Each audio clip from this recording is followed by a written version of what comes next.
بسم اللہ الرحمن الرحیم۔ سراج الدین عیسائی کے 4 سوالوں کا جواب۔ تصنیف لطیف سیدنا حضرت اقدس مرزا غلام احمد صاحب قادیانی علیہ الصلاۃ والسلام، مسیح موعود و مہدی موعود۔ مطبوعہ 22 جون سن 1897۔ بسم اللہ الرحمن الرحیم۔ نحمدہ و نصلی۔ ایک صاحب سراج الدین نام عیسائی نے لاہور سے 4 سوال بغرض طلب جواب میری طرف بھیجے ہیں۔ میں مناسب سمجھتا ہوں کہ فائدہ عام کے لیے ان کا جواب لکھ کر شائع کر دوں، لہٰذا ہر 4 سوال ما جواب ذیل میں لکھے جاتے ہیں۔ سوال نمبر 1۔ عیسائی عقائد کے مطابق مسیح کا مشن اس دنیا میں بنی نوع انسان کی محبت کے لیے آنا اور نوع انسان کی خاطر اپنے تئیں قربان کر دینا تھا۔ کیا بانی اسلام کا مشن ان دونوں معنوں میں ظاہر ہو سکتا ہے یا نہیں، یا محبت اور قربانی کے علاوہ کسی اور بہتر الفاظ میں اس مشن کو ظاہر کر سکتے ہیں؟ الجواب۔ واضح ہو کہ اس سوال سے اصل مطلب سائل کا یہ معلوم ہوتا ہے کہ جس طرح عیسائیوں کے خیال کے موافق دنیا میں یسوع مسیح اس لیے آیا تھا کہ گنہگاروں سے محبت کر کے ان کے گناہوں کی لعنت اپنے سر لیوے اور پھر انہی گناہوں کی وجہ سے مارا جائے، کیا اس لعنتی قربانی کا کوئی نمونہ گنہگاروں کی نجات کے لیے قرآن بھی پیش کرتا ہے یا نہیں؟ اور اگر نہیں پیش کرتا تو کیا اس سے کوئی بہتر طریق انسانوں کی نجات کے لیے قرآن نے پیش کیا ہے؟ سو اس کے جواب میں میاں سراج الدین صاحب کو معلوم ہو کہ قرآن کوئی لعنتی قربانی پیش نہیں کرتا، بلکہ ہرگز جائز نہیں رکھتا کہ ایک کا گناہ یا ایک کی لعنت کسی دوسرے پر ڈالی جائے، چاہے جائے کہ کروڑ ہا لوگوں کی لعنتیں اکٹھی کر کے ایک کے گلے میں ڈال دی جائیں۔ قرآن شریف صاف فرماتا ہے کہ لا تزروا وازرۃ وزر اخری، یعنی ایک کا بوجھ دوسرا نہیں اٹھائے گا۔ لیکن قبل اس کے جو میں مسئلہ نجات کے متعلق قرآنی ہدایت بیان کروں، مناسب دیکھتا ہوں کہ عیسائیوں کے اصول کی غلطی لوگوں پر ظاہر کر دوں، تا وہ شخص جو اس مسئلے میں قرآن اور انجیل کی تعلیم کا مقابلہ کرنا چاہتا ہو وہ آسانی سے مقابلہ کر سکے۔ پس واضح ہو کہ عیسائیوں کا یہ اصول کہ خدا نے دنیا سے پیار کر کے دنیا کو نجات دینے کے لیے یہ انتظام کیا کہ نافرمانوں اور کافروں اور بدکاروں کا گناہ اپنے پیارے بیٹے یسوع پر ڈال دیا اور دنیا کو گناہ سے چھڑانے کے لیے اس کو لعنتی بنایا اور لعنت کی لکڑی سے لٹکایا، یہ اصول ہر ایک پہلو سے فاسد اور قابل شرم ہے۔ اگر میزان عدل کے لحاظ سے اس کو جانچا جائے تو صریح یہ بات ظلم کی صورت میں ہے کہ زید کا گناہ بکر پر ڈال دیا جائے۔ انسانی کانشیس اس بات کو ہرگز پسند نہیں کرتا کہ ایک مجرم کو چھوڑ کر اس مجرم کی سزا غیر مجرم کو دی جائے، اور اگر روحانی فلسفی کی روح سے گناہ کی حقیقت پر غور کی جائے تو اس تحقیق کی روح سے بھی یہ عقیدہ فاسد ٹھہرتا ہے، کیونکہ گناہ در حقیقت ایک ایسا زہر ہے جو اس وقت پیدا ہوتا ہے جب انسان خدا کی اطاعت اور خدا کی پرجوش محبت اور محبانہ یاد الہی سے محروم اور بے نصیب ہو، اور جیسا کہ ایک درخت جب زمین سے اکھڑ جائے اور پانی چوسنے کے قابل نہ رہے تو وہ دن بدن خشک ہونے لگتا ہے اور اس کی تمام سرسبزی برباد ہو جاتی ہے، یہی حال اس انسان کا ہوتا ہے جس کا دل خدا کی محبت سے اکھڑا ہوا ہوتا ہے۔ پس خشکی کی طرح گناہ اس پر غلبہ کرتا ہے۔ سو اس خشکی کا علاج خدا کے قانون قدرت میں 3 طور سے ہے۔ 1 محبت، نمبر 2 استغفار جس کے معنی ہیں دبانے اور ڈھانکنے کی خواہش، کیونکہ جب تک مٹی میں درخت کی جڑ جمی رہے تب تک وہ سرسبزی کا امیدوار ہوتا ہے۔ تیسرا علاج توبہ ہے، یعنی زندگی کا پانی کھینچنے کے لیے تذلل کے ساتھ خدا کی طرف پھرنا اور اس سے اپنے تئیں نزدیک کرنا اور معصیت کے حجاب سے اعمال صالحہ کے ساتھ اپنے تئیں باہر نکالنا۔ اور توبہ صرف زبان سے نہیں ہے بلکہ توبہ کا کمال اعمال صالحہ کے ساتھ ہے۔ تمام نیکیاں توبہ کی تکمیل کے لیے ہیں، کیونکہ سب سے مطلب یہ ہے کہ خدا سے نزدیک ہو جائیں۔ دعا بھی توبہ ہے، کیونکہ اس سے بھی ہم خدا کا قرب ڈھونڈتے ہیں۔ اس لیے خدا نے انسان کی جان کو پیدا کر کے اس کا نام روح رکھا، کیونکہ اس کی حقیقی راحت اور آرام خدا کے اقرار اور اس کی محبت اور اس کی اطاعت میں ہے۔ اور اس کا نام نفس رکھا، کیونکہ وہ خدا سے اتحاد پیدا کرنے والا ہے۔ خدا سے دل لگانا ایسا ہوتا ہے جیسا کہ باغ میں وہ درخت ہوتا ہے جو باغ کی زمین سے خوب پیوستہ ہوتا ہے۔ یہی انسان کا جنت ہے۔ اور جس طرح درخت زمین کے پانی کو چوستا اور اپنے اندر کھینچتا اور اس سے اپنے زہریلے بخارات باہر نکالتا ہے، اسی طرح انسان کے دل کی حالت ہوتی ہے کہ وہ خدا کی محبت کا پانی چوس کر زہریلے مواد کے نکالنے پر قوت پاتا ہے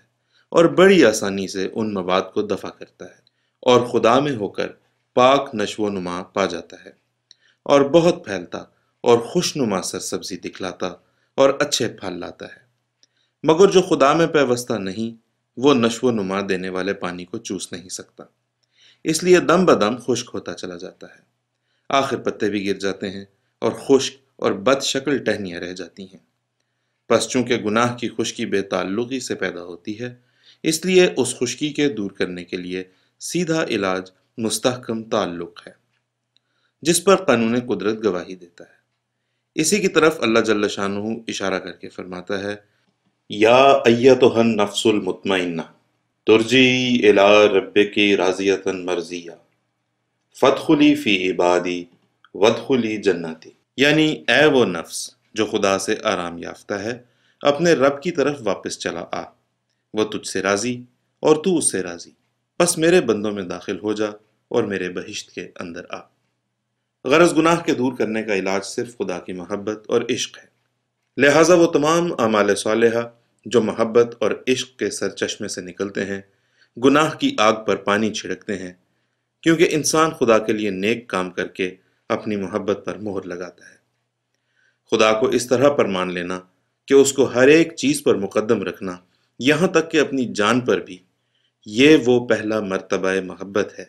جو درخت کی اس حالت سے مشابہ ہے جبکہ وہ زمین میں لگایا جاتا ہے۔ اور پھر دوسرا مرتبہ استغفار، جس سے یہ مطلب ہے کہ خدا سے الگ ہو کر انسانی وجود کا پردہ نہ کھل جائے، اور یہ مرتبہ درخت کی اس حالت سے مشابہ ہے جبکہ وہ زور کر کے پورے طور پر اپنی جڑ زمین میں قائم کر لیتا ہے۔ اور پھر تیسرا مرتبہ توبہ، جو اس حالت کے مشابہ ہے کہ جب درخت اپنی جڑیں پانی سے قریب کر کے بچے کی طرح اس کو چوستا ہے۔ غرض گناہ کی فلسفی یہی ہے کہ وہ خدا سے جدا ہو کر پیدا ہوتا ہے، لہٰذا اس کا دور کرنا خدا کے تعلق سے وابستہ ہے۔ پس وہ کیسے نادان لوگ ہیں جو کسی کی خودکشی کو گناہ کا علاج کہتے ہیں۔ یہ ہنسی کی بات ہے کہ کوئی شخص دوسرے کے سر درد پر رحم کر کے اپنے سر پر پتھر مار لے، یا دوسرے کے بچانے کے خیال سے خودکشی کر لے۔ میرے خیال میں ہے کہ دنیا میں کوئی ایسا دانا نہیں ہوگا کہ ایسی خودکشی کو انسانی ہمدردی میں خیال کر سکے۔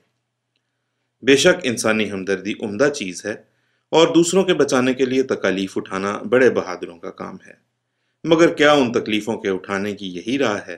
جو یسوع کی نسبت بیان کیا جاتا ہے؟ کاش اگر یسوع خودکشی سے اپنے تئیں بچاتا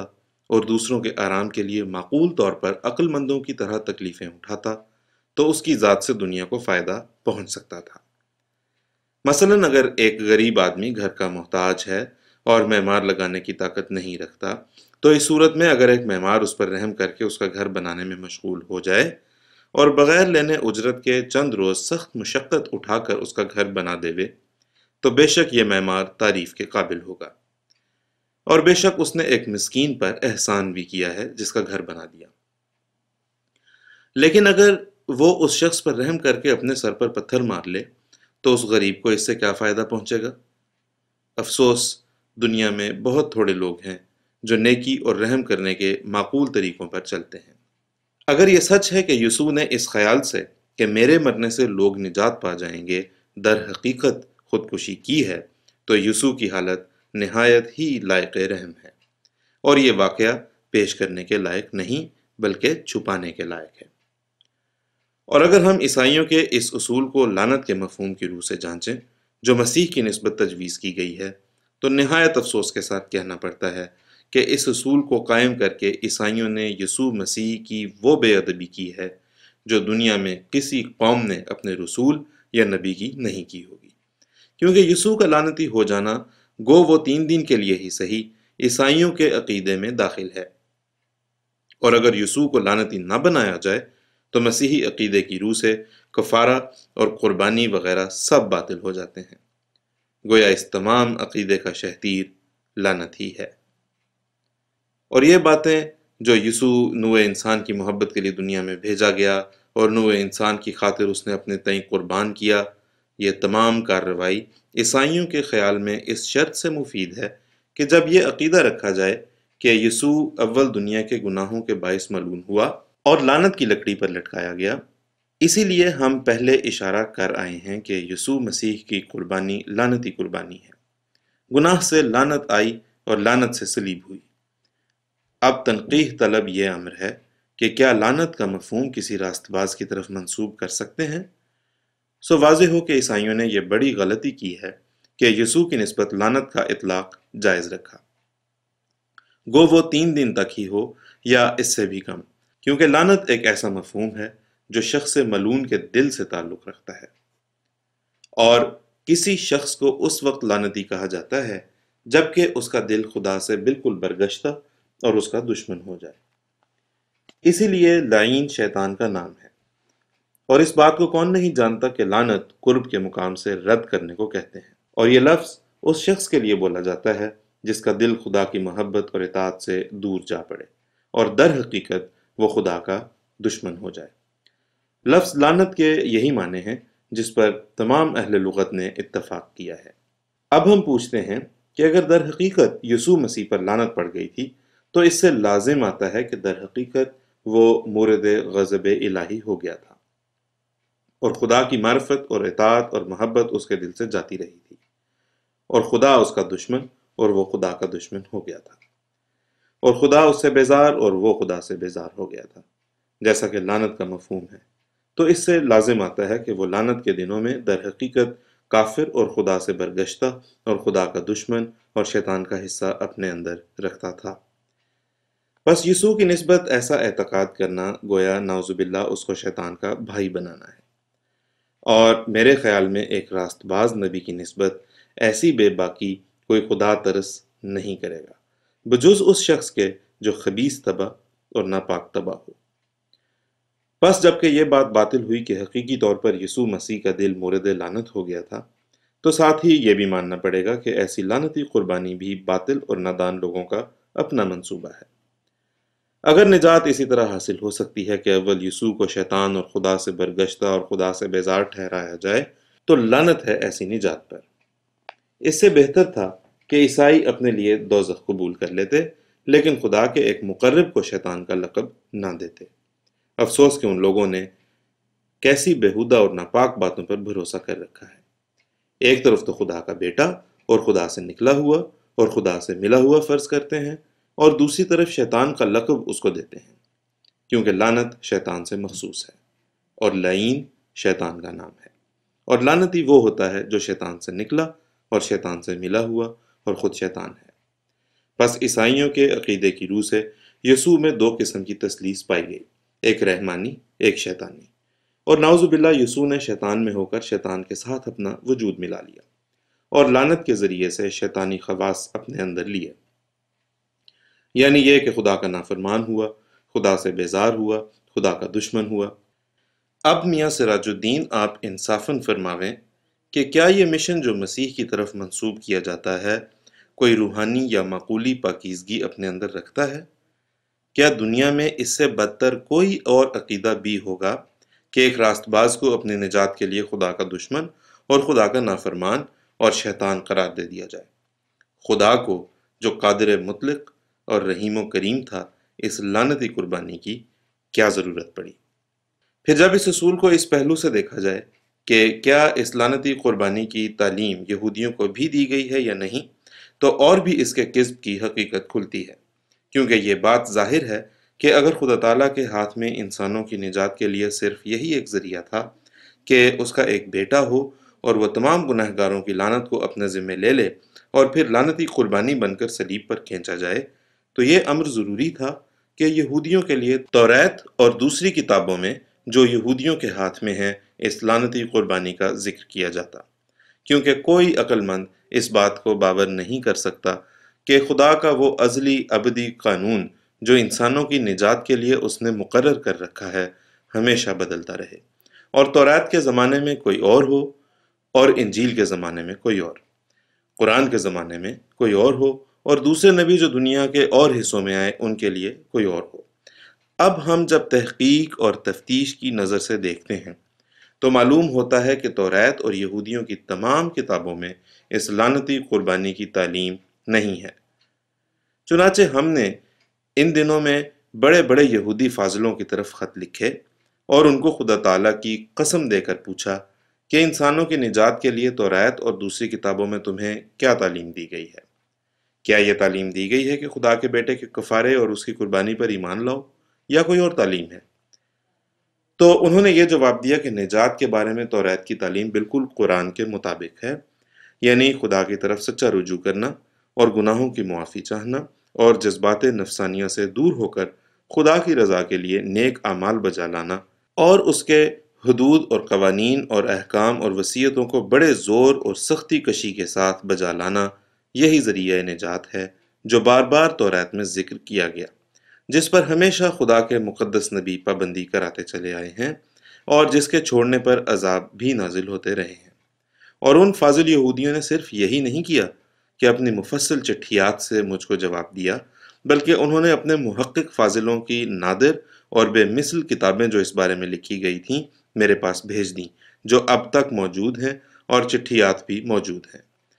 جو شخص دیکھنا چاہے میں دکھا سکتا ہوں، اور ارادہ رکھتا ہوں کہ ایک مفصل کتاب میں وہ سب اسناد درج کر دوں۔ اب ایک عقل مند کو نہایت انصاف اور دل کی صفائی کے ساتھ سوچنا چاہیے کہ اگر یہی بات سچ ہوئی کہ خدا تعالیٰ نے یسوع مسیح کو اپنا بیٹا قرار دے کر اور غیروں کی لعنت اس پر ڈال کر پھر اس لعنتی قربانی کو لوگوں کی نجات کے لیے ذریعہ ٹھہرایا تھا، اور یہی تعلیم یہودیوں کو ملی تھی، تو کیا سبب تھا کہ یہودیوں نے آج تک اس تعلیم کو پوشیدہ رکھا اور بڑے اصرار سے اس کے دشمن رہے؟ اور یہ اعتراض اور بھی قوت پاتا ہے جبکہ ہم دیکھتے ہیں کہ یہودیوں کی تعلیم کو تازہ کرنے کے لیے ساتھ ساتھ نبی بھی چلے آئے تھے، اور حضرت موسیٰ نے کئی لاکھ انسانوں کے سامنے توریت کی تعلیم کو بیان کیا تھا۔ پھر کیوں کر ممکن تھا کہ یہودی لوگ ایسی تعلیم کو جو متواتر نبیوں سے ہوتی آئی بھلا دیتے،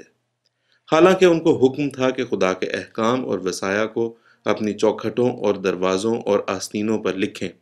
اور بچوں کو سکھائیں اور خود حفظ کریں۔ اب کیا یہ بات سمجھ آ سکتی ہے، یا کسی کا پاک کانشنس یہ گواہی دے سکتا ہے کہ باوجود اتنی نگہداشت کے سامانوں کے تمام فرقے یہود کے توریت کی اس پیاری تعلیم کو بھول گئے جس پر ان کی نجات کا مدار تھا؟ یہودی نہ آج سے بلکہ قدیم سے یہ کہتے چلے آئے ہیں کہ توریت میں وہی باتیں ذریعہ نجات بتلائی گئی ہیں جو قرآن میں ذریعہ نجات بتلائی گئی ہیں۔ چنانچہ قرآن شریف کے وقت میں بھی انہوں نے یہی گواہی دی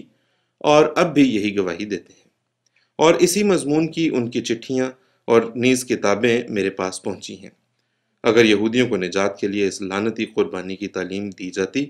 تو کچھ سبب معلوم نہیں ہوتا کہ کیوں وہ اس تعلیم کو پوشیدہ کرتے۔ ہاں، یہ ممکن تھا کہ وہ یسوع مسیح کو خدا کا بیٹا کر کے نہ مانتے اور اس کی صلیب کو سچے بیٹے کی صلیب تصور نہ کرتے، اور یہ کہتے کہ وہ حقیقی بیٹا جس کی قربانی سے دنیا کو نجات ملے گی یہ نہیں ہے، بلکہ آئندہ کسی زمانے میں ظاہر ہوگا۔ مگر یہ تو کسی طرح ممکن نہ تھا کہ تمام فرقے یہود کے سرے سے ایسی تعلیم سے انکار کر دیتے جو ان کی کتابوں میں موجود تھی، اور خدا کے پاک نبی اس کو تازہ کرتے آئے تھے۔ یہودی اب تک زندہ موجود ہیں، اور ان کے فاضل اور عالم بھی موجود ہیں، اور ان کی کتابیں بھی موجود ہیں۔ اگر کسی کو شک ہو تو ان سے بالمواجہ دریافت کر لے۔ کیا ایک عقل مند جو در حقیقت سچائی کی تلاش میں ہے وہ اس بات کا محتاج نہیں کہ یہودیوں کی بھی اس میں گواہی لے؟ کیا یہودی وہ پہلے گواہ نہیں ہیں جو صدہا برسوں سے توریت کی تعلیم کو حفظ کرتے چلے آئے ہیں؟ ایک عاجز انسان کو خدا بنانا اس پر پہلی تعلیموں کی گواہی، نہ ان تعلیموں کے وارثوں کی گواہی، نہ پچھلی تعلیم کی گواہی، نہ عقل کی گواہی، اور اس شخص کو خدا کا بھی کہنا اور پھر شیطان کا بھی۔ کیا ان گندی اور نامعقول باتوں کو ماننا پاک فطرت لوگوں کا کام ہے؟ پھر جب اس عقیدے کو اس پہلو سے دیکھا جائے کہ باوجود کہ توریت کے متوارث اور قدیم تعلیم کی مخالفت کی گئی پھر جب اس عقیدے کو اس پہلو سے دیکھا جائے کہ باوجود کہ توریت کی متوارث اور قدیم تعلیم کی مخالفت کی گئی اور ایک کا گناہ دوسرے پر ڈالا گیا اور ایک راست باز کے دل کو لعنتی اور خدا سے دور اور مہجور اور شیطان کا ہم خیال ٹھہرایا گیا، پھر ان سب خرابیوں کے ساتھ اس لعنتی قربانی کو قبول کرنے والوں کے لیے کیا فائدہ ہوا؟ کیا وہ گناہ سے باز آ گئے یا ان کے گناہ بخشے گئے؟ تو اور بھی اس عقیدے کی لغویت ثابت ہوتی ہے، کیونکہ گناہ سے باز آنا اور سچی پاکیزگی حاصل کرنا تو ببداہت خلاف واقعہ ہے، کیونکہ بموجب عقیدہ عیسائیوں کے حضرت داؤد علیہ السلام بھی کفار یسوع پر ایمان لائے تھے، لیکن بقول ان کے ایمان لانے کے بعد نعوذ باللہ حضرت داؤد نے ایک بے گناہ کو قتل کیا اور اس کی جورو سے زنا کیا اور نفسانی کاموں میں خلافت کے خزانے کا مال خرچ کیا اور 100 تک جورو کی، اور اخیر عمر تک اپنے ان گناہوں کو تازہ کرتے رہے اور ہر روز کمال گستاخی کے ساتھ گناہ کا ارتکاب کیا۔ پس اگر یسوع کی لعنتی قربانی گناہ سے روک سکتی تو بقول ان کے داؤد اس قدر گناہ میں نہ ڈوبتا۔ ایسا ہی یسوع کی 3 نانیاں زنا کی بری حرکت میں مبتلا ہوئیں، پس ظاہر ہے کہ اگر یسوع کی لعنتی قربانی پر ایمان لانا اندرونی پاکیزگی پیدا کرنے کے لیے کچھ اثر رکھتا تو اس کی نانیاں ضرور اس سے فائدہ اٹھاتی اور ایسے قابل شرم گناہ میں مبتلا نہ ہوتی۔ ایسا ہی یسوع کے حواریوں سے بھی ایمان لانے کے بعد قابل شرم گناہ سرزد ہوئے۔ یہودا اسکریوتی نے 30 روپے پر یسوع کو بیچا اور پطرس نے سامنے کھڑے ہو کر 3 مرتبہ یسوع پر لعنت بھیجی اور باقی سب بھاگ گئے، اور ظاہر ہے کہ نبی پر لعنت بھیجنا سخت گناہ ہے، اور یورپ میں جو آج کل شراب خواری اور زناکاری کا طوفان برپا ہے اس کے لکھنے کی حاجت نہیں۔ ہم اپنے کسی پہلے پرچے میں بعض بزرگ پادری صاحبوں کی زناکاری کا ذکر یورپ کے اخبارات کے حوالے سے کر چکے ہیں۔ ان تمام واقعات سے بکمال صفائی ثابت ہوتا ہے کہ یہ لعنتی قربانی گناہ سے روک نہیں سکی۔ اب دوسرا شق یہ ہے کہ اگر گناہ رک نہیں سکتے تو کیا اس لعنتی قربانی سے ہمیشہ گناہ بخشے جاتے ہیں؟ گویا یہ ایک ایسا نسخہ ہے کہ ایک طرف ایک بدمعاش ناحق کا خون کر کے یا چوری کر کے یا جھوٹی گواہی سے کسی کے مال یا جان یا آبرو کو نقصان پہنچا کر اور یا کسی کے مال کو غبن کے طور پر دبا کر اور پھر اس لعنتی قربانی پر ایمان لا کر خدا کے بندوں کے حقوق کو ہضم کر سکتا ہے، اور ایسا ہی زناکاری کی ناپاک حالت میں ہمیشہ رہ کر صرف لعنتی قربانی کا اقرار کر کے خدا تعالیٰ کے قہری مواخذے سے بچ سکتا ہے۔ بس صاف ظاہر ہے کہ ایسا ہرگز نہیں، بلکہ ارتکاب جرائم کر کے پھر اس لعنتی قربانی کی پناہ میں جانا بدمعاشی کا طریق ہے، اور معلوم ہوتا ہے کہ پولوس کے دل میں بھی یہ دھڑکا شروع ہو گیا تھا کہ یہ اصول صحیح نہیں ہے، اسی لیے وہ کہتا ہے کہ یسوع کی قربانی پہلے گناہ کے لیے ہے اور یسوع دوبارہ مصلوب نہیں ہو سکتا، لیکن اس قول سے وہ بڑی مشکلات میں پھنس گیا ہے، کیونکہ اگر یہی صحیح ہے کہ یسوع کی لعنتی قربانی پہلے گناہ کے لیے ہے تو مثلاً داؤد نبی نعوذ باللہ ہمیشہ کے جہنم کے لائق ٹھہرے گا، کیونکہ اس نے اوریا کی جورو سے بقول عیسائیوں کے زنا کر کے پھر اس عورت کو بغیر خدا کی اجازت کے تمام عمر اپنے گھر میں رکھا، اور وہی مریم کے سلسلہ امہات میں یسوع کی مقدس نانی ہے۔ علاوہ اس کے داؤد نے 100 تک بیوی بھی کی، جن کا ذکر کرنا بموجب اقرار عیسائیوں کے اور اس کو روا نہیں تھا، پس یہ گناہ اس کا پہلا گناہ نہ رہا بلکہ بار بار واقع ہوتا رہا، اور ہر ایک دن نئے سرے اس کا اعادہ ہوتا تھا۔ پھر جبکہ لعنتی قربانی گناہ سے روک نہیں سکتی تو بے شک عام عیسائیوں سے بھی گناہ ہوتے ہوں گے جیسا کہ اب بھی ہو رہے ہیں، پس بموجب اصول پولوس کے دوسرا گناہ ان کا قابل معافی نہیں اور ہمیشہ کا جہنم اس کی سزا ہے۔ اس صورت میں ایک بھی عیسائی دائمی جہنم سے نجات پانے والا ثابت نہیں ہوتا۔ مثلاً میاں سراج الدین دور نہ جائیں، اپنے حالات ہی دیکھیں کہ پہلے انہوں نے مریم کے صاحبزادے کو خدا کا بیٹا مان کر لعنتی قربانی کا بپتسمہ پایا، اور پھر قادیان میں آ کر نئے سرے مسلمان ہوئے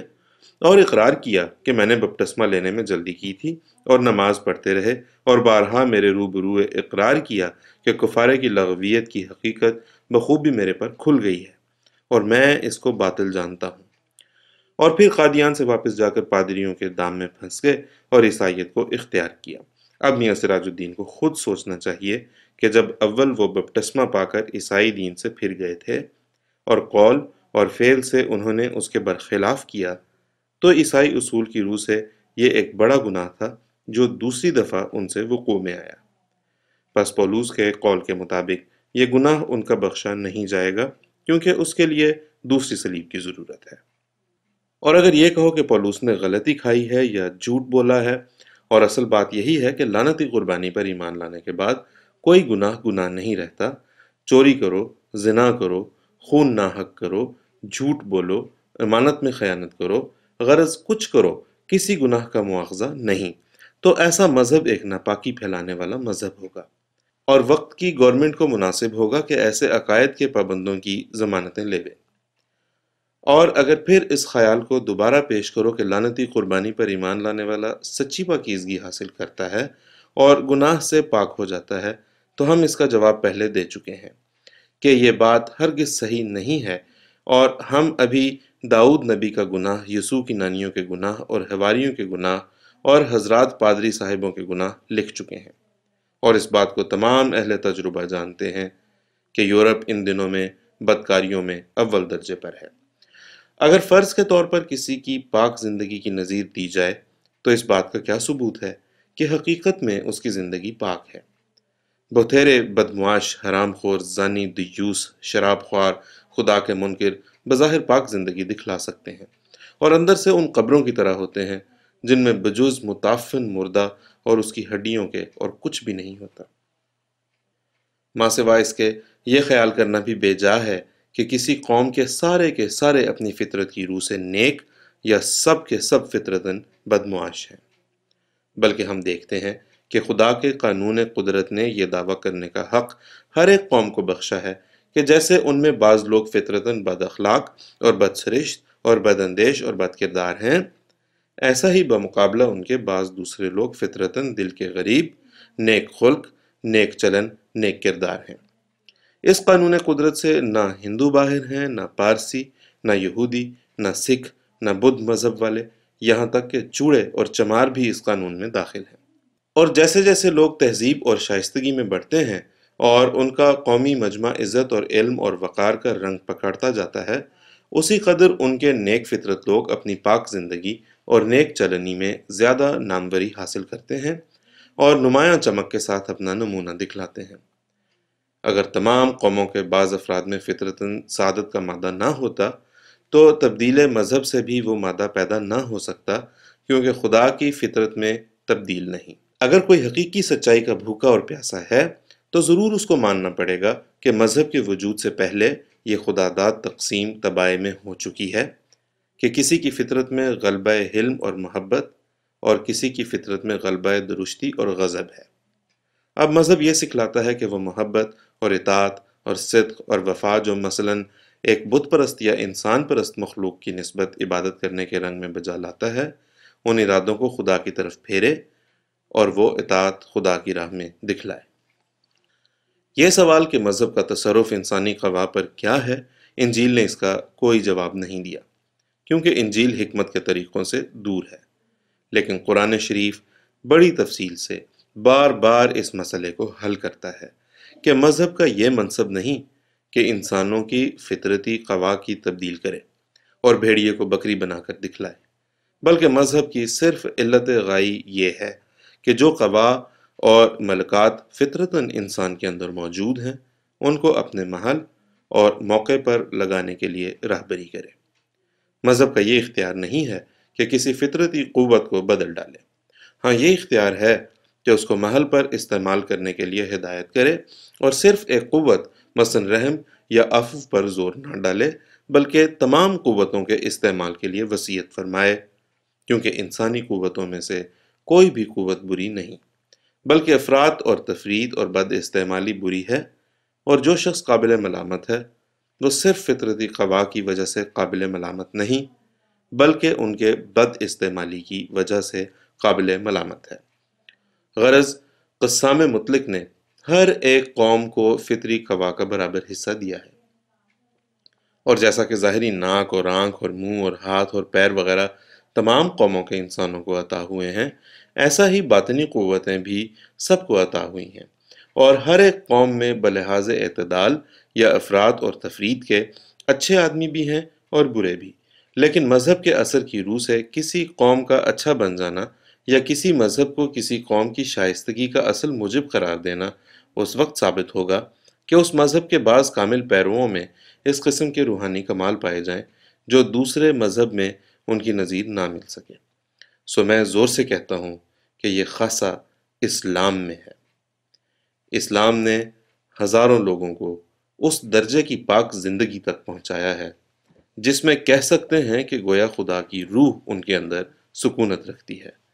قبولیت کی روشنی ان کے اندر ایسی پیدا ہو گئی ہے کہ گویا وہ خدا کی تجلیات کے مظہر ہیں۔ یہ لوگ ہر ایک صدی میں ہوتے رہے ہیں، اور ان کی پاک زندگی بے ثبوت نہیں اور نرا اپنے منہ کا دعویٰ نہیں، بلکہ خدا گواہی دیتا رہا ہے کہ ان کی پاک زندگی ہے۔ یاد رہے کہ خدا تعالیٰ نے قرآن شریف میں اعلیٰ درجے کی پاک زندگی کی یہ علامت بیان فرمائی ہے کہ ایسے شخص سے خوارق ظاہر ہوتے ہیں، اور خدا تعالیٰ ایسے شخصوں کی دعا سنتا ہے اور ان سے ہم کلام ہوتا ہے، اور پیش از وقت ان کو غیب کی خبریں بتلاتا ہے اور ان کی تائید کرتا ہے۔ سو ہم دیکھتے ہیں کہ ہزاروں اسلام میں ایسے ہوتے آئے ہیں، چنانچہ اس زمانے میں یہ نمونہ دکھلانے کے لیے یہ عاجز موجود ہے۔ مگر عیسائیوں میں یہ لوگ کہاں اور کس ملک میں رہتے ہیں جو انجیل کی قرار دادہ نشانیوں کے موافق اپنا حقیقی ایمان اور پاک زندگی ثابت کر سکتے ہیں؟ ہر ایک چیز اپنی نشانیوں سے پہچانی جاتی ہے، جیسا کہ ہر ایک درخت اپنے پھلوں سے پہچانا جاتا ہے۔ اور اگر پاک زندگی کا صرف دعویٰ ہی ہے اور کتابوں کے مقرر کردہ نشان اس دعوے پر گواہی نہیں دیتے تو یہ دعویٰ باطل ہے۔ کیا انجیل نے سچے اور واقعی ایمان کی کوئی نشانی نہیں لکھی؟ کیا اس نے ان نشانوں کو فوق العادت کے رنگ میں بیان نہیں کیا؟ پس اگر انجیلوں میں سچے ایمانداروں کے نشان لکھے ہیں تو ہر ایک عیسائی پاک زندگی کے مدعی کو انجیل کے نشانوں کے موافق آزمانا چاہیے۔ ایک بڑے بزرگ پادری کا ایک غریب سے غریب مسلمان کے ساتھ روحانی روشنی اور قبولیت میں مقابلہ کر کے دیکھ لو، پھر اگر اس پادری میں اس غریب مسلمان کے مقابل پر کچھ بھی آسمانی روشنی کا حصہ پایا جائے تو ہم ہر ایک سزا کے مستحق ہیں۔ اسی وجہ سے میں کئی دفعہ اس بارے میں عیسائیوں کے مقابل پر اشتہار دے چکا ہوں، اور میں سچ سچ کہتا ہوں، اور میرا خدا گواہ ہے کہ مجھ پر ثابت ہو گیا ہے کہ حقیقی ایمان اور واقعی پاک زندگی جو آسمانی روشنی سے حاصل ہو بجز اسلام کے کسی طرح مل نہیں سکتی۔ یہ پاک زندگی جو ہم کو ملی ہے یہ صرف ہمارے منہ کی لاف و گزاف نہیں، اس پر آسمانی گواہیاں ہیں۔ کوئی پاک زندگی بجز آسمانی گواہی کے ثابت نہیں ہو سکتی، اور کسی کے چھپے ہوئے نفاق اور بے ایمانی پر ہم اطلاع نہیں پا سکتے۔ ہاں، جب آسمانی گواہی والے پاک دل لوگ کسی قوم میں پائے جائیں تو باقی قوم کے لوگ بظاہر پاک زندگی نما بھی پاک زندگی والے سمجھے جائیں گے، کیونکہ قوم ایک وجود کے حکم میں ہے، اور ایک ہی نمونے سے ثابت ہو سکتا ہے کہ اس قوم کو آسمانی پاک زندگی مل سکتی ہے۔ اسی بنا پر میں نے عیسائیوں کے لیے ایک فیصلہ کرنے والا اشتہار دیا تھا، پس اگر ان کو حق کی طلب ہوتی تو وہ اس طرف متوجہ ہوتے، اور میں اب بھی کہتا ہوں کہ عیسائیوں کو بھی ایمان اور پاک زندگی کا دعویٰ ہے، اور مسلمانوں کو بھی۔ اب تنقیح طلب یہ امر ہے کہ ان دونوں گروہوں میں سے خدا کے نزدیک کس کا ایمان مقبول اور کس کی واقعی پاک زندگی ہے، اور کس کا ایمان صرف شیطانی خیالات اور پاک زندگی کا دعویٰ صرف نابینائی کا دھوکہ ہے۔ پس میرے نزدیک جو ایمان اپنے ساتھ آسمانی گواہیاں رکھتا ہے اور قبولیت کے آثار اس میں پائے جاتے ہیں، وہی ایمان صحیح اور مقبول ہے، اور ایسا ہی پاک زندگی وہی واقعی طور پر ہے جو اپنے ساتھ آسمانی نشان رکھتی ہے۔ اور ایسا ہی پاک زندگی وہی واقعی طور پر ہے جو اپنے ساتھ آسمانی نشان رکھتی ہے۔ وجہ یہ کہ اگر صرف دعویٰ ہی قبول کرنا ہے تو دنیا کی تمام قومیں یہی دعویٰ کر رہی ہیں کہ ہم میں بڑے بڑے لوگ پاک زندگی والے گزرے ہیں اور موجود ہیں، بلکہ ان کے اعمال اور افعال بھی پیش کرتے ہیں جن کی اندرونی حقیقت کا فیصلہ کرنا مشکل ہے۔ اگر عیسائیوں کا یہ خیال ہے کہ کفارے سے پاک ایمان اور پاک زندگی ملتی ہے، تو ان کا فرض ہے کہ وہ اب میدان میں آئیں اور دعا کے قبول ہونے اور نشانوں کے ظہور میں میرے ساتھ مقابلہ کر لیں۔ اگر آسمانی نشانوں کے ساتھ ان کی زندگی پاک ثابت ہو جائے تو میں ہر ایک سزا کا مستوجب ہوں اور ہر ایک ذلت کا سزاوار ہوں۔ میں بڑے زور سے کہتا ہوں کہ روحانیت کی روح سے عیسائیوں کی نہایت گندی زندگی ہے، اور وہ پاک خدا جو آسمان اور زمین کا خدا ہے ان کی اعتقادی حالتوں سے ایسا متنفر ہے جیسا کہ ہم نہایت گندے اور سڑے ہوئے مردار سے متنفر ہوتے ہیں۔ اگر میں اس بات میں جھوٹا ہوں اور اگر اس قول میں میرے ساتھ خدا نہیں ہے تو نرمی اور آہستگی سے مجھ سے فیصلہ کر لیں۔ میں پھر کہتا ہوں کہ ہرگز پاک زندگی عیسائیوں میں موجود نہیں ہے جو آسمان سے اترتی اور دلوں کو روشن کرتی ہے، بلکہ جیسا کہ میں بیان کر آیا ہوں، بعضوں میں فطرتی بھلا مانس ہونا اور عام قوموں کی طرح پایا جاتا ہے۔ فطرتی شرافت سے میری بحث نہیں۔ اس غربت اور شرافت کے لوگ ہر ایک قوم میں کم و بیش پائے جاتے ہیں، یہاں تک کہ بھنگی اور چمار بھی اس سے باہر نہیں۔ لیکن میرا کلام آسمانی پاک زندگی میں ہے جو خدا کی زندہ کلام سے حاصل ہوتی ہے اور آسمان سے اترتی ہے اور اپنے ساتھ آسمانی نشان رکھتی ہے۔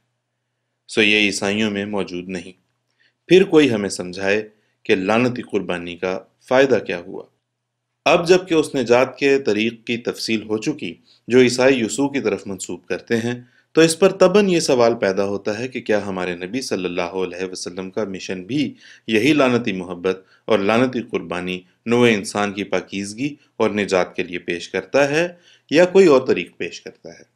اس کا جواب یہ ہے کہ اس پلید اور ناپاک طریق سے اسلام کا دامن بالکل منزہ ہے۔ وہ کوئی لعنتی قربانی پیش نہیں کرتا اور نہ لعنتی محبت پیش کرتا ہے، بلکہ اس نے ہمیں یہ تعلیم دی ہے کہ ہم سچی پاکیزگی حاصل کرنے کے لیے اپنی وجود کی پاک قربانی پیش کریں جو اخلاص کے پانیوں سے دھوئی ہوئی اور صدق اور صبر کی آگ سے صاف کی ہوئی ہے۔ جیسا کہ وہ فرماتا ہے، بلا من اسلم وجہہ للہ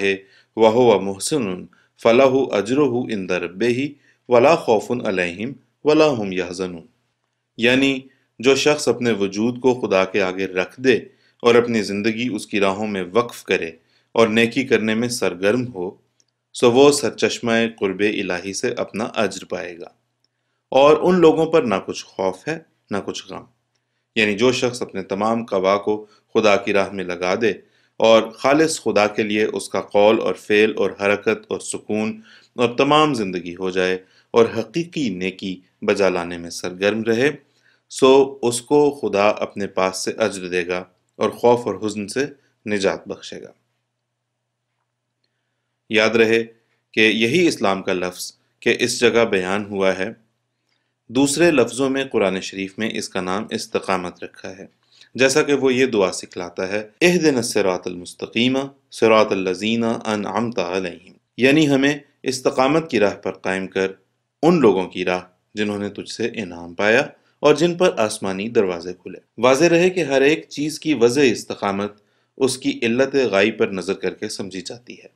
اور انسان کے وجود کی علت غائی یہ ہے کہ نوع انسان خدا کے لیے پیدا کی گئی ہے۔ پس انسانی وضع استقامت یہ ہے کہ جیسا کہ وہ اطاعت ابدی کے لیے پیدا کیا گیا ہے، ایسا ہی در حقیقت خدا کے لیے ہو جائے، اور جب وہ اپنے تمام قوا خدا کے لیے ہو جائے گا تو بلا شبہ اس پر انعام نازل ہوگا، جس کو دوسرے لفظوں میں پاک زندگی کہہ سکتے ہیں۔ جیسا کہ تم دیکھتے ہو کہ جب آفتاب کی طرف کی کھڑکی کھولی جائے تو آفتاب کی شعائیں ضرور کھڑکی کے اندر آ جاتی ہیں۔ ایسا ہی جب انسان خدا تعالیٰ کی طرف بالکل سیدھا ہو جائے اور اس میں اور خدا تعالیٰ میں کچھ حجاب نہ رہے، تب فی الفور ایک نورانی شعلہ اس پر نازل ہوتا ہے اور اس کو منور کر دیتا ہے، اور اس کی تمام اندرونی غلاظت دھو دیتا ہے۔ تب وہ ایک نیا انسان ہو جاتا ہے اور ایک بھاری تبدیلی اس کے اندر پیدا ہوتی ہے۔ تب کہا جاتا ہے کہ اس شخص کو پاک زندگی حاصل ہوئی۔ اس پاک زندگی کے پانے کا مقام یہی دنیا ہے۔ اسی کی طرف اللہ جل شانہ اس آیت میں اشارہ فرماتا ہے، من کان فی ہذہ اعمی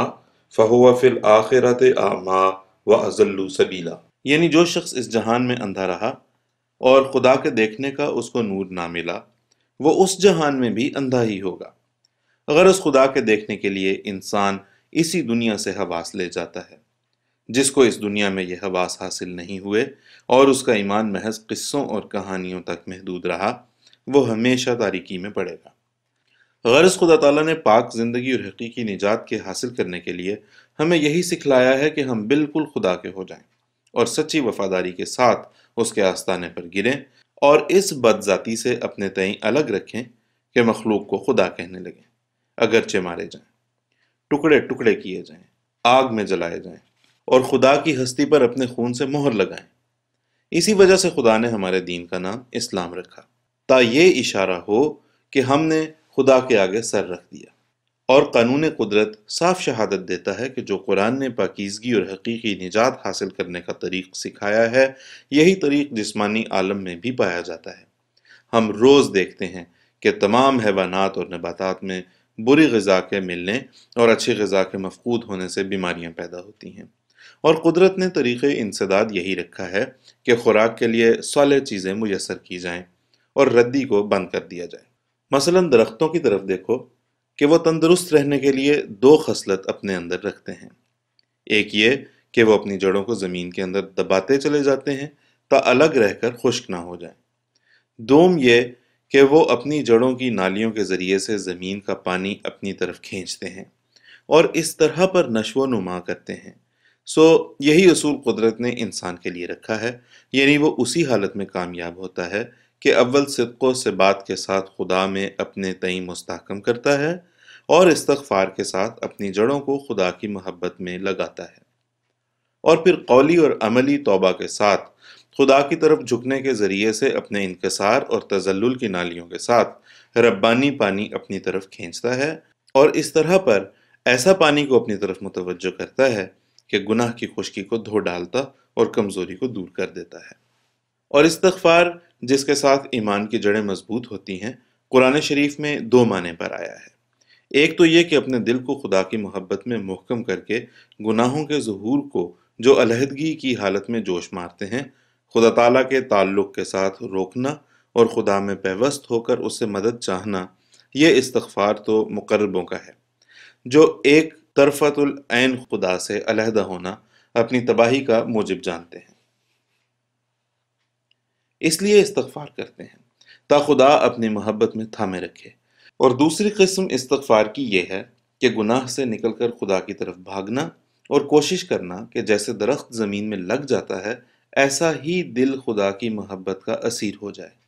تا پاک نشو و نما پا کر گناہ کی خشکی اور زوال سے بچ جائے۔ اور ان دونوں صورتوں کا نام استغفار رکھا گیا،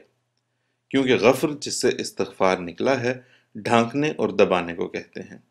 گویا استغفار سے یہ مطلب ہے کہ خدا اس شخص کے گناہ جو اس کی محبت میں اپنے تئیں قائم کرتا ہے دبائے رکھے، اور بشریت کی جڑیں ننگی نہ ہونے دے، بلکہ الوہیت کی چادر میں لے کر اپنی قدوسیت میں سے حصہ دے، یا اگر کوئی جڑ گناہ کے ظہور سے ننگی ہو گئی ہو پھر اس کو ڈھانک دے اور اس کی برہنگی کے بد اثر سے بچائے۔ چونکہ خدا مبدأ فیض ہے اور اس کا نور ہر ایک تاریکی کے دور کرنے کے لیے ہر وقت تیار ہے، اس لیے پاک زندگی حاصل کرنے کے لیے یہی طریق مستقیم ہے کہ ہم اس خوفناک حالت سے ڈر کر اس چشمہ طہارت کی طرف دونوں ہاتھ پھیلائیں تا وہ چشمہ زور سے ہماری طرف حرکت کرے اور تمام گند کو یک طرفہ لے جائے۔ خدا کو راضی کرنے والی اس سے زیادہ کوئی قربانی نہیں کہ ہم در حقیقت اس کی راہ میں موت کو قبول کر کے اپنا وجود اس کے آگے رکھ دیں۔ اسی قربانی کی خدا نے ہمیں تعلیم دی ہے، جیسا کہ وہ فرماتا ہے، لن تنالوا البر حتی تنفقوا مما تحبون، یعنی تم حقیقی نیکی کو کسی طرح پا نہیں سکتے جب تک تم اپنی تمام پیاری چیزیں خدا کی راہ میں خرچ نہ کرو۔ یہ راہ ہے جو قرآن نے ہمیں سکھائی ہے، اور آسمانی گواہیاں بلند آواز سے پکار رہی ہیں کہ یہی راہ سیدھی ہے، اور عقل بھی اسی پر گواہی دیتی ہے۔ پس جو امر گواہوں کے ساتھ ثابت ہے، اس کے ساتھ وہ امر مقابلہ نہیں کھا سکتا جس پر کوئی گواہی نہیں۔ یسوع ناصری نے اپنا قدم قرآن کی تعلیم کے موافق رکھا، اس لیے اس نے خدا سے انعام پایا۔ ایسا ہی جو شخص اس پاک تعلیم کو اپنا راہبر بنائے گا، وہ بھی یسوع کی مانند ہو جائے گا۔ یہ پاک تعلیم ہزاروں کو عیسیٰ مسیح بنانے کے لیے تیار ہے اور لاکھوں کو بنا چکی ہے۔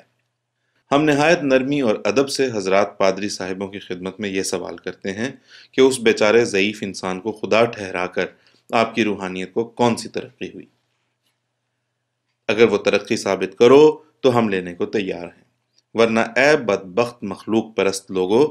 آؤ ہماری ترقیات دیکھو اور مسلمان ہو جاؤ۔ کیا یہ انصاف کی بات نہیں کہ جو شخص اپنی پاک زندگی اور پاک معرفت اور پاک محبت میں آسمانی شہادت رکھتا ہے وہی سچا ہے، اور جس کے ہاتھ میں صرف قصے اور کہانیاں ہیں وہ بدبخت، جھوٹا اور نجاست خوار ہے۔ سراج الدین عیسائی کا دوسرا سوال: اگر اسلام کا مقصد توحید کی طرف آدمیوں کو رجوع کرنا ہے تو کیا وجہ ہے کہ آغاز اسلام میں یہودیوں کے ساتھ، جن کی الہامی کتابیں توحید کے سوا اور کچھ نہیں سکھاتی، جہاد کیا گیا؟ یا کیوں آج کل یہودیوں یا اور توحید کے ماننے والوں کی نجات کے لیے مسلمان ہونا ضروری سمجھا جائے؟ سراج الدین عیسائی کے دوسرے سوال کا جواب بقلم سیدنا حضرت اقدس مسیح موعود علیہ الصلوۃ والسلام۔ واضح ہو کہ ہمارے نبی صلی اللہ علیہ وسلم کے وقت میں یہودی توریت کی ہدایتوں سے بہت دور جا پڑے تھے۔ اگرچہ یہ سچ ہے کہ ان کی کتابوں میں توحید باری تعالیٰ تھی، مگر وہ اس توحید سے منتفع نہیں ہوتے تھے، اور وہ علت غائی جس کے لیے انسان پیدا کیا گیا اور کتابیں نازل ہوئیں اس کو کھو بیٹھے تھے۔ حقیقی توحید یہ ہے کہ خدا کی ہستی کو مان کر اور اس کی وحدانیت کو قبول کر کے پھر اس کامل حسن اور محسن خدا کی اطاعت اور رضا جوئی میں مشغول ہونا اور اس کی محبت میں کھوئے جانا۔ سو عملی طور پر یہ توحید ان میں باقی نہیں رہی تھی، اور خدا تعالیٰ کی عظمت اور جلال ان کے دلوں پر سے اٹھ گئی تھی۔ وہ لبوں سے خدا خدا پکارتے تھے، مگر دل ان کے شیطان کے پرستار ہو گئے تھے، اور ان کے سینے دنیا پرستی اور دنیا طلبی اور مکر اور فریب میں حد سے زیادہ بڑھ گئے تھے۔ ان میں درویشوں اور راہبوں کی پوجا ہوتی تھی، اور سخت قابل شرم بے حیائی کے کام ان میں ہوتے تھے۔ ریاکاریاں بڑھ گئی تھیں، مکاریاں زیادہ ہو گئی تھیں، اور ظاہر ہے کہ توحید صرف اس بات کا نام نہیں کہ منہ سے لا الہ الا اللہ کہیں اور دل میں ہزاروں بت جمع ہوں، بلکہ جو شخص کسی اپنے کام اور مکر اور فریب اور تدبیر کو خدا کسی عظمت دیتا ہے، یا کسی انسان پر بھروسہ رکھتا ہے جو خدا تعالیٰ پر رکھنا چاہیے، یا اپنے نفس کو وہ عظمت دیتا ہے جو خدا تعالیٰ کو دینی چاہیے، ان سب صورتوں میں وہ خدا تعالیٰ کے نزدیک بت پرست ہے۔ بت صرف وہی نہیں ہے جو سونے یا چاندی یا پیتل یا پتھر وغیرہ سے بنائے جاتے اور ان پر بھروسہ کیا جاتا ہے، بلکہ ہر ایک چیز یا قول یا فعل جس کو وہ عظمت دی جائے جو خدا تعالیٰ کا حق ہے، وہ خدا تعالیٰ کی نگہ میں بت ہے۔ ہاں، یہ سچ ہے کہ توریت میں اس باریک بت پرستی کی تصریح نہیں ہے، مگر قرآن شریف ان تصریحات سے بھرا پڑا ہے۔ سو قرآن شریف کو نازل کر کے خدا تعالیٰ کا ایک یہ بھی منشا تھا کہ یہ بت پرستی بھی جو دق کی بیماری کی طرح لگی ہوئی تھی، لوگوں کے دلوں سے دور کرے۔ اور اس زمانے میں یہودی اس قسم کی بت پرستی میں غرق تھے، اور توریت ان کو چھڑا نہیں سکتی تھی، اس لیے کہ توریت میں یہ باریک تعلیم نہیں تھی، اور نیز اس لیے کہ یہ بیماری جو تمام یہودیوں میں پھیل گئی تھی ایک پاک توحید کے نمونے کو چاہتی تھی جو زندہ طور پر ایک کامل انسان میں نمودار ہو۔ یاد رہے کہ حقیقی توحید جس کا اقرار خدا ہم سے چاہتا ہے اور جس کے اقرار سے نجات وابستہ ہے، یہ ہے کہ خدا تعالیٰ کو اپنی ذات میں ہر ایک شریک سے، خواہ بت ہو، خواہ انسان ہو، خواہ سورج ہو یا چاند ہو، یا اپنا نفس یا اپنی تدبیر اور مکر فریب ہو، منزہ سمجھنا اور اس کے مقابل پر کوئی قادر تجویز نہ کرنا، کوئی رازق نہ ماننا، کوئی معز اور مذل خیال نہ کرنا، کوئی ناصر اور مددگار قرار نہ دینا، اور دوسرے یہ کہ اپنی محبت اسی سے خاص کرنا، اپنی عبادت اسی سے خاص کرنا، اپنا تذلل اسی سے خاص کرنا،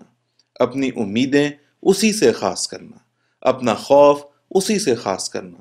پس کوئی توحید بغیر ان تین قسم کی تخصیص کے کامل نہیں ہو سکتی۔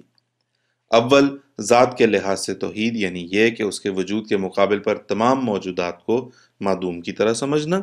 اور تمام کو حلقۃ الذات اور باطلۃ الحقیقت خیال کرنا۔ دوم، صفات کے لحاظ سے توحید، یعنی یہ کہ ربوبیت اور الوہیت کی صفات بجز ذات باری کسی میں قرار نہ دینا، اور جو بظاہر رب الانواع یا فیض رسان نظر آتے ہیں یہ اسی کے ہاتھ کا ایک نظام یقین کرنا۔ تیسرے، اپنی محبت اور صدق اور صفا کے لحاظ سے توحید، یعنی محبت وغیرہ شعار عبودیت میں دوسرے کو خدا تعالیٰ کا شریک نہ گرداننا اور اسی میں کھوئے جانا۔ سو اس توحید کو جو تینوں شعبوں پر مشتمل اور اصل مدار نجات ہے، یہودی لوگ کھو بیٹھے تھے۔ چنانچہ ان کی بدچلنیاں اس بات پر صاف گواہی دیتی تھیں کہ ان کے لبوں میں خدا کے ماننے کا دعویٰ ہے مگر دل میں نہیں، جیسا کہ قرآن خود یہود و نصارہ کو ملزم کرتا ہے اور کہتا ہے کہ اگر یہ لوگ توریت اور انجیل کو قائم کرتے تو آسمانی رزق بھی انہیں ملتا اور زمینی بھی، یعنی آسمانی خوارق عادت اور قبولیت دعا اور کشوف اور الہامات جو مومن کی نشانیاں ہیں ان میں پائی جاتی جو آسمانی رزق ہے، اور زمینی رزق بھی ملتا، مگر اب وہ آسمانی رزق سے بکلی بے نصیب ہیں، اور زمین کا رزق بھی روبہ حق ہو کر نہیں بلکہ روبہ دنیا ہو کر حاصل کرتے ہیں، سو دونوں رزقوں سے محروم ہیں۔ اب یہ بھی یاد رہے کہ قرآن کی تعلیم سے بے شک ثابت ہوتا ہے کہ یہود اور نصارہ سے لڑائیاں ہوئیں، مگر ان لڑائیوں کا ابتدا اہل اسلام کی طرف سے ہرگز نہیں ہوا، اور یہ لڑائیاں دین میں جبراً داخل کرنے کے لیے ہرگز نہیں تھیں، بلکہ اس وقت ہوئیں جبکہ خود اسلام کے مخالفوں نے آپ ایذا دے کر یا موذیوں کو مدد دے کر ان لڑائیوں کے اسباب پیدا کیے، اور جب اسباب انہی کی طرف سے پیدا ہو گئے تو غیرت الہی نے ان قوموں کو سزا دینا چاہا، اور اس سزا میں بھی رحمت الہی نے یہ رعایت رکھی کہ اسلام میں داخل ہونے والا یا جزیہ دینے والا اس عذاب سے بچ جائے۔ یہ رعایت بھی خدا کے قانون قدرت کے مطابق تھی، کیونکہ ہر ایک مصیبت جو عذاب کے طور پر نازل ہوتی ہے، مثلاً وبا یا قحط، تو انسانوں کا کانشنس خود اس طرف متوجہ ہو جاتا ہے کہ وہ دعا اور توبہ اور تضرع اور صدقات اور خیرات سے اس عذاب کو موقوف کرانا چاہیں۔ چنانچہ ہمیشہ ایسا ہی ہوتا ہے۔ اس سے یہ ثبوت ملتا ہے کہ رحیم خدا عذاب کو دور کرنے کے لیے خود الہام دلوں میں ڈالتا ہے، جیسا کہ حضرت موسیٰ کی دعائیں کئی دفعہ منظور ہو کر بنی اسرائیل کے سر سے عذاب ٹل گیا۔ غرض اسلام کی لڑائیاں سخت تباہ مخالفوں پر ایک عذاب تھا جس میں ایک رحمت کا طریق بھی کھلا تھا۔ سو یہ خیال کرنا دھوکہ ہے کہ اسلام نے توحید کے شائع کرنے کے لیے لڑائیاں کیں۔ یاد رکھنا چاہیے کہ لڑائیوں کی بنیاد محض سزا دہی کے طور پر اس وقت سے شروع ہوئی کہ جب دوسری قوموں نے ظلم اور مزاحمت پر کمر باندھی۔ رہا یہ سوال کہ یہودیوں کو مسلمان ہونے کی ضرورت کیا تھی، وہ تو پہلے سے موحد تھے۔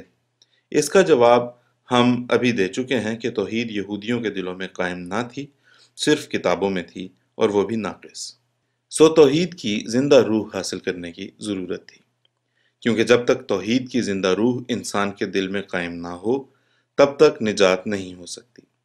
یہودی مردوں کی طرح تھے، اور بباعث سخت دلی اور طرح طرح کی نافرمانیوں کے وہ زندہ روح ان میں سے نکل چکی تھی۔ ان کو خدا کے ساتھ کچھ بھی میلان باقی نہیں رہا تھا، اور ان کی توریت بباعث نقصان تعلیم اور نیز بوجہ لفظی اور معنوی تحریفوں کے اس لائق نہیں رہی تھی جو کامل طور پر رہبر ہو سکے۔ اس لیے خدا نے زندہ کلام تازہ بارش کی طرح اتارا اور اس زندہ کلام کی طرف ان کو بلایا، تا وہ طرح طرح کے دھوکوں اور غلطیوں سے نجات پا کر حقیقی نجات کو حاصل کریں۔ سو قرآن کی نزول کی ضرورتوں میں سے ایک یہ تھی کہ تا مردہ تباہ یہودیوں کو زندہ توحید سکھائے، اور دوسرے یہ کہ تا ان کی غلطیوں پر ان کو متنبہ کرے، اور تیسرے یہ کہ تا وہ مسائل کہ جو توریت میں محض اشارے کی طرح بیان ہوئے تھے، جیسا کہ مسئلہ حشر اجساد اور مسئلہ بقائے روح اور مسئلہ بہشت اور دوزخ، ان کے مفصل حالات سے آگاہی بخشے۔ یہ بات سچ ہے کہ سچائی کی تخم ریزی توریت سے ہوئی، اور انجیل سے اس تخم نے ایک آئندہ بشارت دینے والے کی طرح منہ دکھلایا، اور جیسے ایک کھیت کا سبزہ پوری صحت اور عمدگی سے نکلتا ہے اور بزبان حال خوشخبری دیتا ہے کہ اس کے بعد اچھے پھل اور اچھے خوشے ظہور کرنے والے ہیں، ایسا ہی انجیل کامل شریعت اور کامل رہبر کے لیے خوشخبری کے طور پر آئی، اور فرقان سے وہ تخم اپنے کمال کو پہنچا جو اپنے ساتھ اس کامل نعمت کو لایا جس نے حق اور باطل میں بکلی فرق کر کے دکھلایا اور معارف دینیہ کو کمال تک پہنچایا، جیسا کہ توریت میں پہلے سے لکھا تھا کہ خدا سینا سے آیا اور سعیر سے طلوع ہوا اور فاران کے پہاڑ سے ان پر چمکا۔ یہ بات بالکل ثابت شدہ امر ہے کہ شریعت کے ہر ایک پہلو کو کمال کی صورت میں صرف قرآن نے ہی دکھلایا ہے۔ شریعت کے بڑے حصے دو ہیں، حق اللہ اور حق العباد۔ یہ دونوں حصے صرف قرآن شریف نے ہی پورے کیے ہیں۔ قرآن کا یہ منصب تھا کہ تا وحشیوں کو انسان بناوے اور انسان سے با اخلاق انسان بناوے اور با اخلاق انسان سے باخدا انسان بنائے، سو اس منصب کو اس نے ایسے طور سے پورا کیا کہ جس کے مقابل پر توریت ایک گونگے کی طرح ہے۔ اور من جملہ قرآن کی ضرورتوں کے ایک یہ امر بھی تھا کہ جو اختلاف حضرت مسیح کی نسبت یہود اور نصارہ میں واقع تھا اس کو دور کرے، سو قرآن شریف نے ان سب جھگڑوں کا فیصلہ کیا، جیسا کہ قرآن شریف کی یہ آیت یا عیسیٰ انی متوفیکا و رافعوکا الیہ اسی جھگڑے کے فیصلے کے لیے ہے، کیونکہ یہودی لوگ یہ خیال کرتے تھے کہ نصارہ کا نبی یعنی مسیح صلیب پر کھینچا گیا، اس لیے موافق حکم توریت کے وہ لعنتی ہوا اور اس کا رفع نہیں ہوا، اور یہ دلیل اس کے کاذب ہونے کی ہے۔ اور عیسائیوں کا یہ خیال تھا کہ لعنتی تو ہوا مگر ہمارے لیے، اور بعد اس کے لعنت جاتی رہی اور رفع ہو گیا، اور خدا نے اپنے داہنے ہاتھ اس کو بٹھا لیا۔ اب اس آیت نے یہ فیصلہ کیا کہ رفع بلا توقف ہوا، نہ یہودیوں کے زوم پر دائمی لعنت۔ اب اس آیت نے یہ فیصلہ کیا کہ رفع بلا توقف ہوا، نہ یہودیوں کے زوم پر دائمی لعنت ہوئی جو ہمیشہ کے لیے رفع اللہ سے مانے ہے، اور نہ نصارہ کے زوم پر چند روز لعنت رہی اور پھر رفع اللہ ہوا، بلکہ وفات کے ساتھ ہی رفع اللہ ہو گیا۔ اور انہی آیات میں خدا تعالیٰ نے یہ بھی سمجھا دیا کہ یہ رفع توریت کے احکام کے مخالف نہیں، کیونکہ توریت کا حکم عدم رفع اور لعنت اس حالت میں ہے کہ جب کوئی صلیب پر مارا جائے، مگر صرف صلیب کے چھونے یا صلیب پر کچھ ایسی تکلیف اٹھانے سے جو موت کی حد تک نہیں پہنچتی، لعنت لازم نہیں آتی، اور نہ عدم رفع لازم آتا ہے، کیونکہ توریت کا منشا یہ ہے کہ صلیب خدا تعالیٰ کی طرف سے جرائم پیشہ کی موت کا ذریعہ ہے۔ پس جو شخص صلیب پر مر گیا وہ مجرمانہ موت مرا جو لعنتی موت ہے، لیکن مسیح صلیب پر نہیں مرا، اور اس کو خدا نے صلیب کی موت سے بچا لیا، بلکہ جیسا کہ اس نے کہا تھا کہ میری حالت یونس سے مشابہ ہے، ایسا ہی ہوا، نہ یونس مچھلی کے پیٹ میں مرا، نہ یسوع صلیب کے پیٹ پر، اور اس کی دعا ایلی ایلی لما سبقتنی سنی گئی۔ اگر مرتا تو پیلاطوس پر بھی ضرور وبال آتا، کیونکہ فرشتے نے پیلاطوس کی جورو کو یہ خبر دی تھی کہ اگر یسوع مر گیا تو یاد رکھ کہ تم پر وبال آئے گا، مگر پیلاطوس پر کوئی وبال نہ آیا۔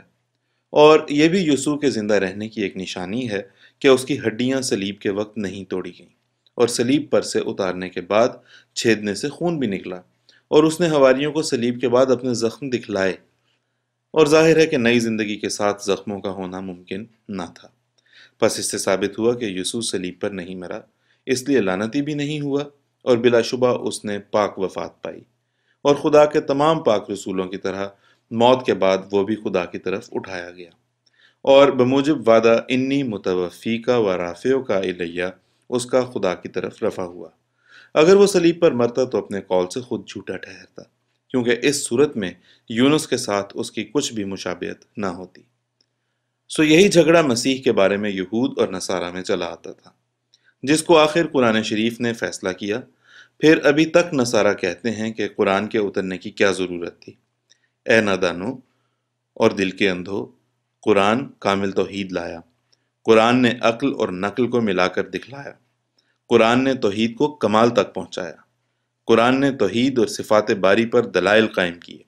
اور خدا تعالیٰ کی ہستی کا ثبوت عقلی نقلی دلائل سے دیا، اور کشفی طور پر بھی دلائل قائم کیے، اور وہ مذہب جو پہلے قصہ کہانی کے رنگ میں چلا آتا تھا اس کو علمی رنگ میں دکھلایا، اور ہر ایک عقیدے کو حکمت کا جامہ پہنایا، اور وہ سلسلہ معارف دینیہ کا جو غیر مکمل تھا اس کو کمال تک پہنچایا، اور یسوع کی گردن پر سے لعنت کا طوق اتارا، اور اس کے مرفوع اور سچا نبی ہونے کی شہادت دی۔ تو کیا اس قدر فیض رسانی کے ساتھ ابھی قرآن کی ضرورت ثابت نہ ہوئی؟ یہ یاد رہے کہ قرآن نے بڑی صفائی سے اپنی ضرورت ثابت کی ہے۔ قرآن صاف کہتا ہے، اعلموا ان اللہ یحیی الارض بعد موتہا، یعنی اس بات کو جان لو کہ زمین مر گئی تھی اور اب خدا نئے سرے اس کو زندہ کرنے لگا ہے۔ تاریخ شہادت دیتی ہے کہ قرآن کے زمانہ قرب نزول میں ہر ایک قوم نے اپنا چال چلن بگاڑا ہوا تھا۔ پادری فنڈل مصنف میزان الحق باوجود اس قدر تعصب کے جو اس کے رگ و ریشے میں بھرا ہوا تھا، میزان الحق میں صاف گواہی دیتا ہے کہ قرآن کے نزول کے زمانے میں یہود و نصارہ کا چال چلن بگڑا ہوا تھا اور ان کی حالتیں خراب ہو رہی تھیں، اور قرآن کا آنا ان کے لیے ایک تنبیہ تھی۔ مگر اس نادان نے باوجود کہ یہ تو اقرار کیا کہ قرآن اس وقت آیا جبکہ یہود و نصارہ کا چال و چلن بہت خراب ہو رہا تھا، لیکن پھر بھی یہ جھوٹا عذر پیش کر دیا کہ خدا تعالیٰ کو ایک جھوٹا نبی بھیج کر یہود و نصارہ کو متنبع کرنا منظور تھا۔ مگر یہ اللہ تعالیٰ پر تہمت ہے۔ کیا ہم اللہ جل شانہ کی طرف یہ خراب عادت منسوب کر سکتے ہیں کہ اس نے لوگوں کو گمراہی اور بدچلنی میں پا کر یہ تدبیر سوچی کہ اور بھی گمراہی کے سامان ان کے لیے میسر کرے اور کروڑ ہا بندگان خدا کو اپنے ہاتھ سے تباہی میں ڈالے؟ کیا غلبہ شدائد اور مصائب کے وقت خدا تعالیٰ کے قانون قدرت میں یہی عادت اس کی ثابت ہوتی ہے؟ افسوس کہ یہ لوگ دنیا سے محبت کر کے کیسے آفتاب پر تھوک رہے ہیں۔ ایک ناچیز انسان کو خدا بھی کہتے ہیں اور پھر ملعون بھی، اور اس عظیم الشان نبی کے وجود سے انکار کر رہے ہیں کہ جو ایسے وقت میں آیا جبکہ نوع انسان مردہ کی طرح ہو رہی تھی، اور پھر کہتے ہیں کہ قرآن کی ضرورت کیا تھی۔ اے غافلو اور دلوں کے اندھو، قرآن جیسے ضلالت کے طوفان کے وقت میں آیا ہے، کوئی نبی ایسے وقت میں نہیں آیا۔ اس نے دنیا کو اندھا پایا اور روشنی بخشی، اور گمراہ پایا اور ہدایت دی، اور مردہ پایا اور جان عطا فرمائی۔ تو کیا ابھی ضرورت ثابت ہونے میں کچھ کسر رہ گئی؟ اور اگر یہ کہو کہ توحید تو پہلے بھی موجود تھی، قرآن نے نئی کون سی چیز دی، تو اس سے اور بھی تمہاری عقل پر رونا آتا ہے۔ میں ابھی لکھ چکا ہوں کہ توحید پہلی کتابوں میں ناقص طور پر تھی اور تم ہرگز ثابت نہیں کر سکتے کہ کامل تھی۔ ماں سوا اس کے توحید دلوں سے بکلی گم ہو گئی تھی۔ قرآن نے اس توحید کو پھر یاد دلایا اور اس کو کمال تک پہنچایا۔ قرآن کا نام اسی لیے ذکر ہے کہ وہ یاد دلانے والا ہے۔ ذرا آنکھ کھول کر سوچو کہ کیا توریت نے جو کچھ توحید کے بارے میں بیان کیا تھا وہ ایک ایسی نئی بات تھی جو پہلے نبیوں کو اس کی خبر نہیں تھی؟ کیا یہ سچ نہیں کہ سب سے پہلے آدم کو اور پھر شیس اور نوح اور ابراہیم اور دوسرے رسولوں کو جو موسیٰ سے پہلے آئے توحید کی تعلیم ملی تھی؟ بس یہ توریت پر بھی اعتراض ہے کہ اس نے نئی چیز کون سی پیش کی؟ اے کج دل قوم، خدا روز روز نیا نہیں ہو سکتا۔ موسیٰ کے وقت میں وہی خدا تھا جو آدم اور شیس اور نوح اور ابراہیم اور اسحاق اور یعقوب اور یوسف کے وقت میں تھا، اور توریت نے وہی توحید کے بارے میں بیان کیا جو پہلے نبی کرتے آئے۔ اب اگر یہ سوال ہو کہ کیوں توریت نے اسی پرانی توحید کا ذکر کیا، تو اس کا جواب یہی ہے کہ خدا کی ہستی اور وحدانیت کا مسئلہ توریت سے شروع نہیں ہوا بلکہ قدیم سے چلا آتا ہے۔ ہاں، بعض زمانوں میں ترک عمل کی وجہ سے اکثر لوگوں کی نظر میں حقیر اور ذلیل ضرور ہوتا رہا ہے۔ پس خدا کی کتابوں اور خدا کے نبیوں کا یہ کام تھا کہ وہ ایسے وقتوں میں آتے رہے ہیں کہ جب اس مسئلہ توحید پر لوگوں کی توجہ کم رہ گئی ہو اور طرح طرح کے شرکوں میں وہ مبتلا ہو گئے ہوں۔ یہی مسئلہ دنیا میں ہزاروں دفعہ سیکل ہوا اور ہزاروں دفعہ پھر زنگ خوردہ ہو کر لوگوں کی نظروں میں چھپ گیا، اور جب چھپ گیا تو پھر خدا نے اپنے کسی بندے کو بھیجا تا نئے سرے سے اس کو روشن کر کے دکھلائے۔ اسی طرح دنیا میں کبھی ظلمت کبھی نور غالب آتا رہا۔ اور ہر ایک نبی کی شناخت کا یہ نہایت اعلیٰ درجے کا معیار ہے کہ دیکھنا چاہیے کہ وہ کس وقت آیا اور کس قدر اصلاح اس کے ہاتھ سے ظہور میں آئی۔ چاہیے کہ وہ حق طلبی کی راہ سے اسی بات کو سوچیں اور شریروں اور متعصب لوگوں کے پرخیانت اقوال کی طرف توجہ نہ کریں،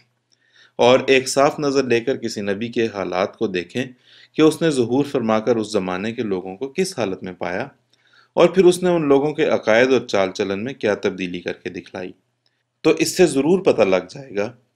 کہ کون نبی اشد ضرورت کے وقت آیا اور کون اس سے کم تر۔ نبی کی ضرورت گناہ گاروں کے لیے بعینہ ہی ایسی ہی ہوتی ہے جیسا کہ طبیب کی ضرورت بیماروں کے لیے، اور جیسا کہ بیماروں کی کثرت ایک طبیب کو چاہتی ہے، ایسا ہی گناہ گاروں کی کثرت ایک مصلح کو۔ اب اگر کوئی اس قاعدے کو ذہن میں رکھ کر عرب کی تاریخ پر نظر ڈالے کہ عرب کے باشندے حضرت صلی اللہ علیہ وسلم کے ظہور سے پہلے کیا تھے اور پھر کیا ہو گئے، تو بلا شبہ وہ اس نبی آخر زمان صلی اللہ علیہ وسلم کو قوت قدسی اور تاثیر قوی اور افاضہ برکات میں سب نبیوں سے اول درجے پر سمجھے گا، اور اسی بنا پر وہ حضرت صلی اللہ علیہ وسلم اور قرآن کی ضرورت کو دوسری تمام کتابوں اور نبیوں کی ضرورت سے بدیہی ثبوت یقین کرے گا۔ مثلا یسوع نے دنیا میں آ کر دنیا کی کس ضرورت کو پورا کیا، اور اس کا ثبوت کیا ہے کہ اس نے کوئی ضرورت پوری کی؟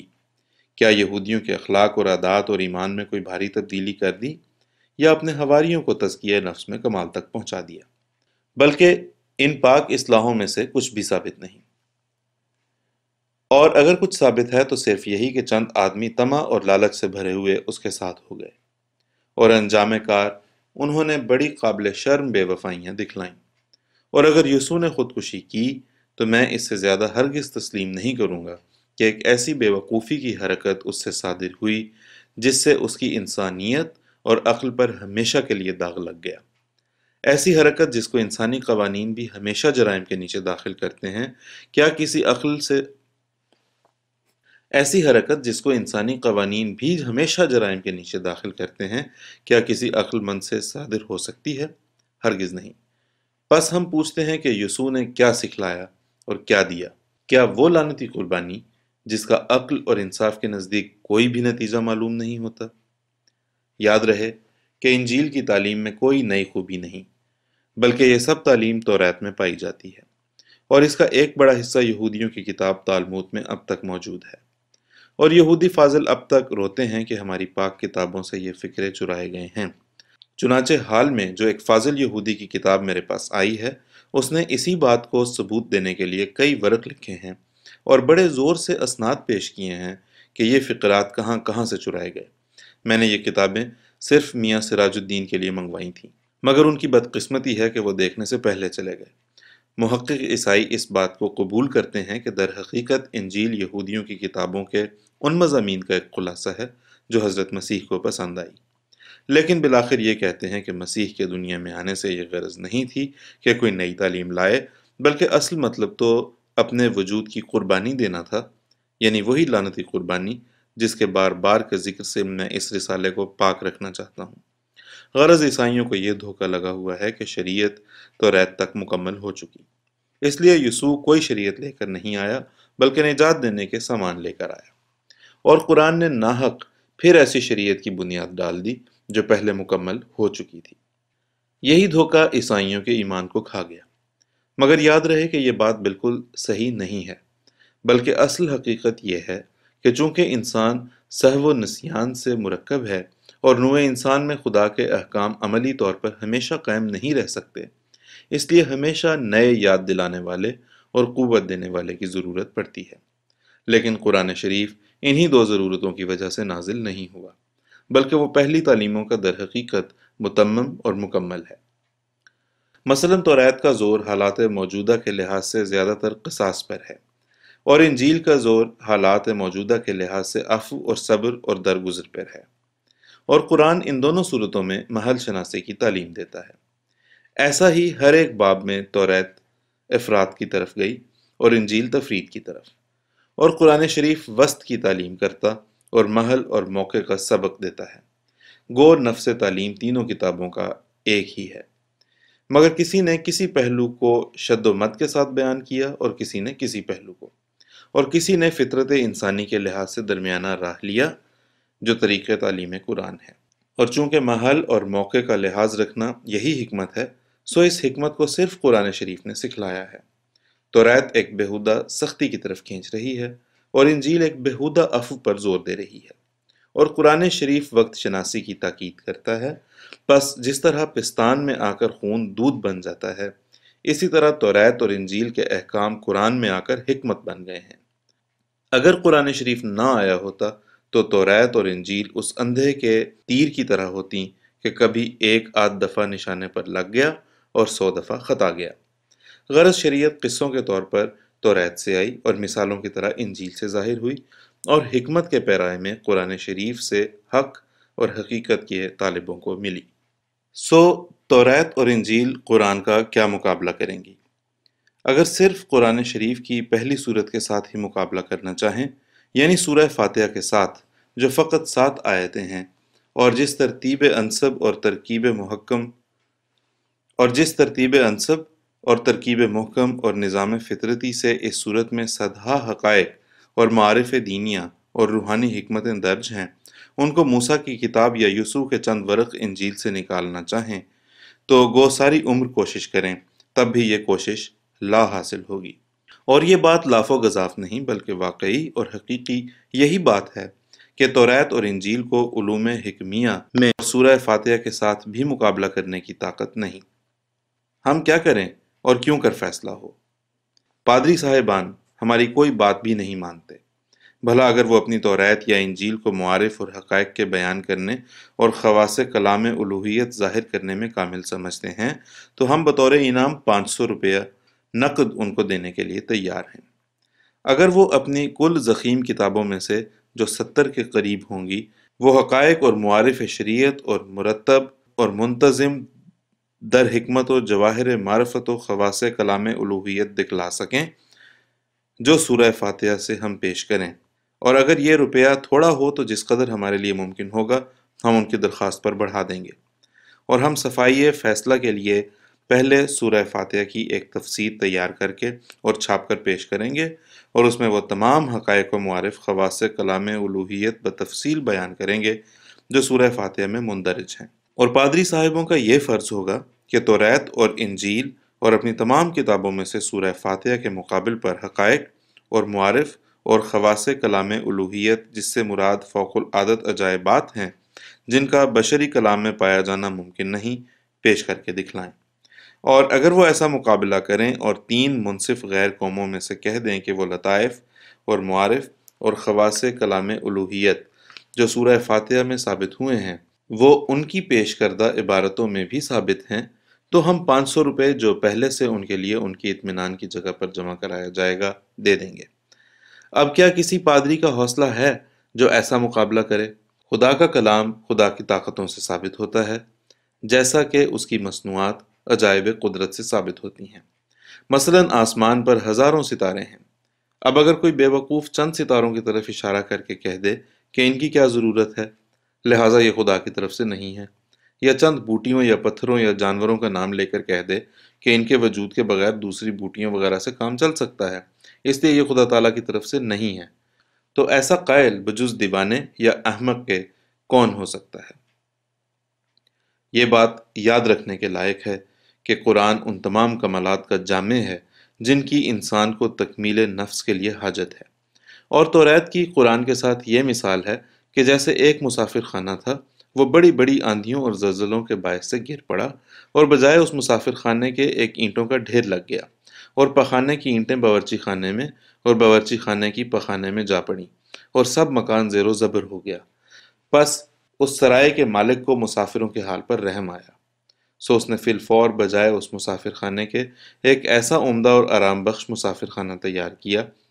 جو اس پہلے سے بہتر اور مسافروں کے لیے نہایت آرام بخش مکانات اپنے اپنے قرینے سے اس میں موجود تھے، اور کسی ضرورت کے مکان کی کمی نہیں تھی۔ اور مالک نے اس آخر الذکر مسافر خانے کی تعمیر میں کچھ تو وہی اینٹیں پہلے مسافر خانے کی لے لیں، اور کچھ زیادہ اینٹیں اور لکڑی وغیرہ مسالہ بہم پہنچایا جو عمارت کو کامل طور پر کافی ہو سکتا تھا۔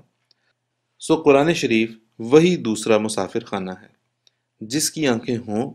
دیکھے۔ اس جگہ یہ اعتراض بھی دور کر دینے کے قابل ہے کہ جس حالت میں حقیقی اور کامل تعلیم یہی ہے جس میں محل اور موقع کی رعایت اور ہر ایک نقطۂ معرفت کا استفاق کے ساتھ بیان ہو، تو کیا سبب ہے کہ توریت اور انجیل دونوں اس سے خالی رہیں اور قرآن نے ان دونوں باتوں کو کمال تک پہنچا دیا؟ تو اس کا جواب یہی ہے کہ یہ توریت اور انجیل کا قصور نہیں ہے، بلکہ قوموں کی استعداد کا قصور ہے۔ یہودی لوگ جن سے پہلے حضرت موسیٰ کو واسطہ پڑا، وہ 400 برس تک فرعون کی غلامی میں رہے تھے اور ایک مدت دراز تک ظلم کے تختہ مشق رہ کر عدل اور انصاف کی حقیقت سے بے خبر ہو گئے تھے۔ یہ ایک فطرتی قاعدہ ہے کہ اگر بادشاہ وقت جو مؤدب اور آموزگار کے حکم میں ہوتا ہے عادل ہو تو رعایا کے دل پر عدل کا پرتو پڑتا ہے، اور طبعاً وہ بھی خلق عدل کی طرف مائل ہو جاتے ہیں، اور تہذیب اور شائستگی ان میں پیدا ہو کر عادلانہ صفات اپنا جلوہ دکھاتی ہیں۔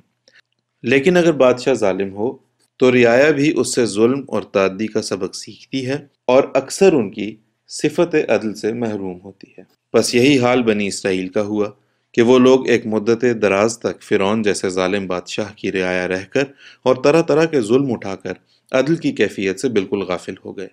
سو حضرت موسیٰ کا فرض یہ تھا کہ ان کو سب سے پہلے عدل کا سبق دیں۔ اس لیے توریت میں عدل کی حفاظت کے لیے بڑے شد و مد سے آیات پائی جاتی تھیں۔ ہاں،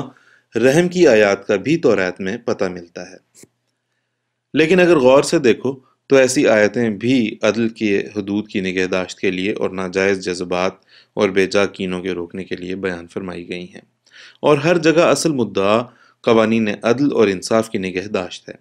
لیکن انجیل پڑھنے سے یہ مدعا معلوم نہیں ہوتا، بلکہ انجیل میں عفو اور ترک انتقام پر بہت زور دیا گیا ہے۔ اور جب ہم انجیل کو تدبر اور عمیق نگاہ سے دیکھتے ہیں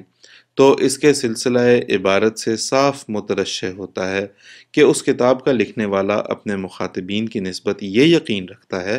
کہ وہ لوگ طریق مروت اور صبر اور ترک انتقام سے بالکل دور اور مہجور ہیں، اور چاہتا ہے کہ ان کے ایسے دل ہو جائیں کہ انتقام لینے کے حریص نہ ہوں اور صبر اور برداشت اور عفو اور درگزر اپنی عادت کریں۔ اس کا یہی سبب ہے کہ حضرت عیسیٰ علیہ السلام کے وقت میں یہودیوں کی اخلاقی حالت میں بہت فتور آ گیا تھا اور مقدمے بازی اور کینہ کشی میں انتہا تک پہنچ گئے تھے، اور اس بہانے سے کہ ہم قانون عدل کے حامی ہیں، رحم اور درگزر کی خصلتیں بالکل ان میں سے دور ہو گئی تھیں۔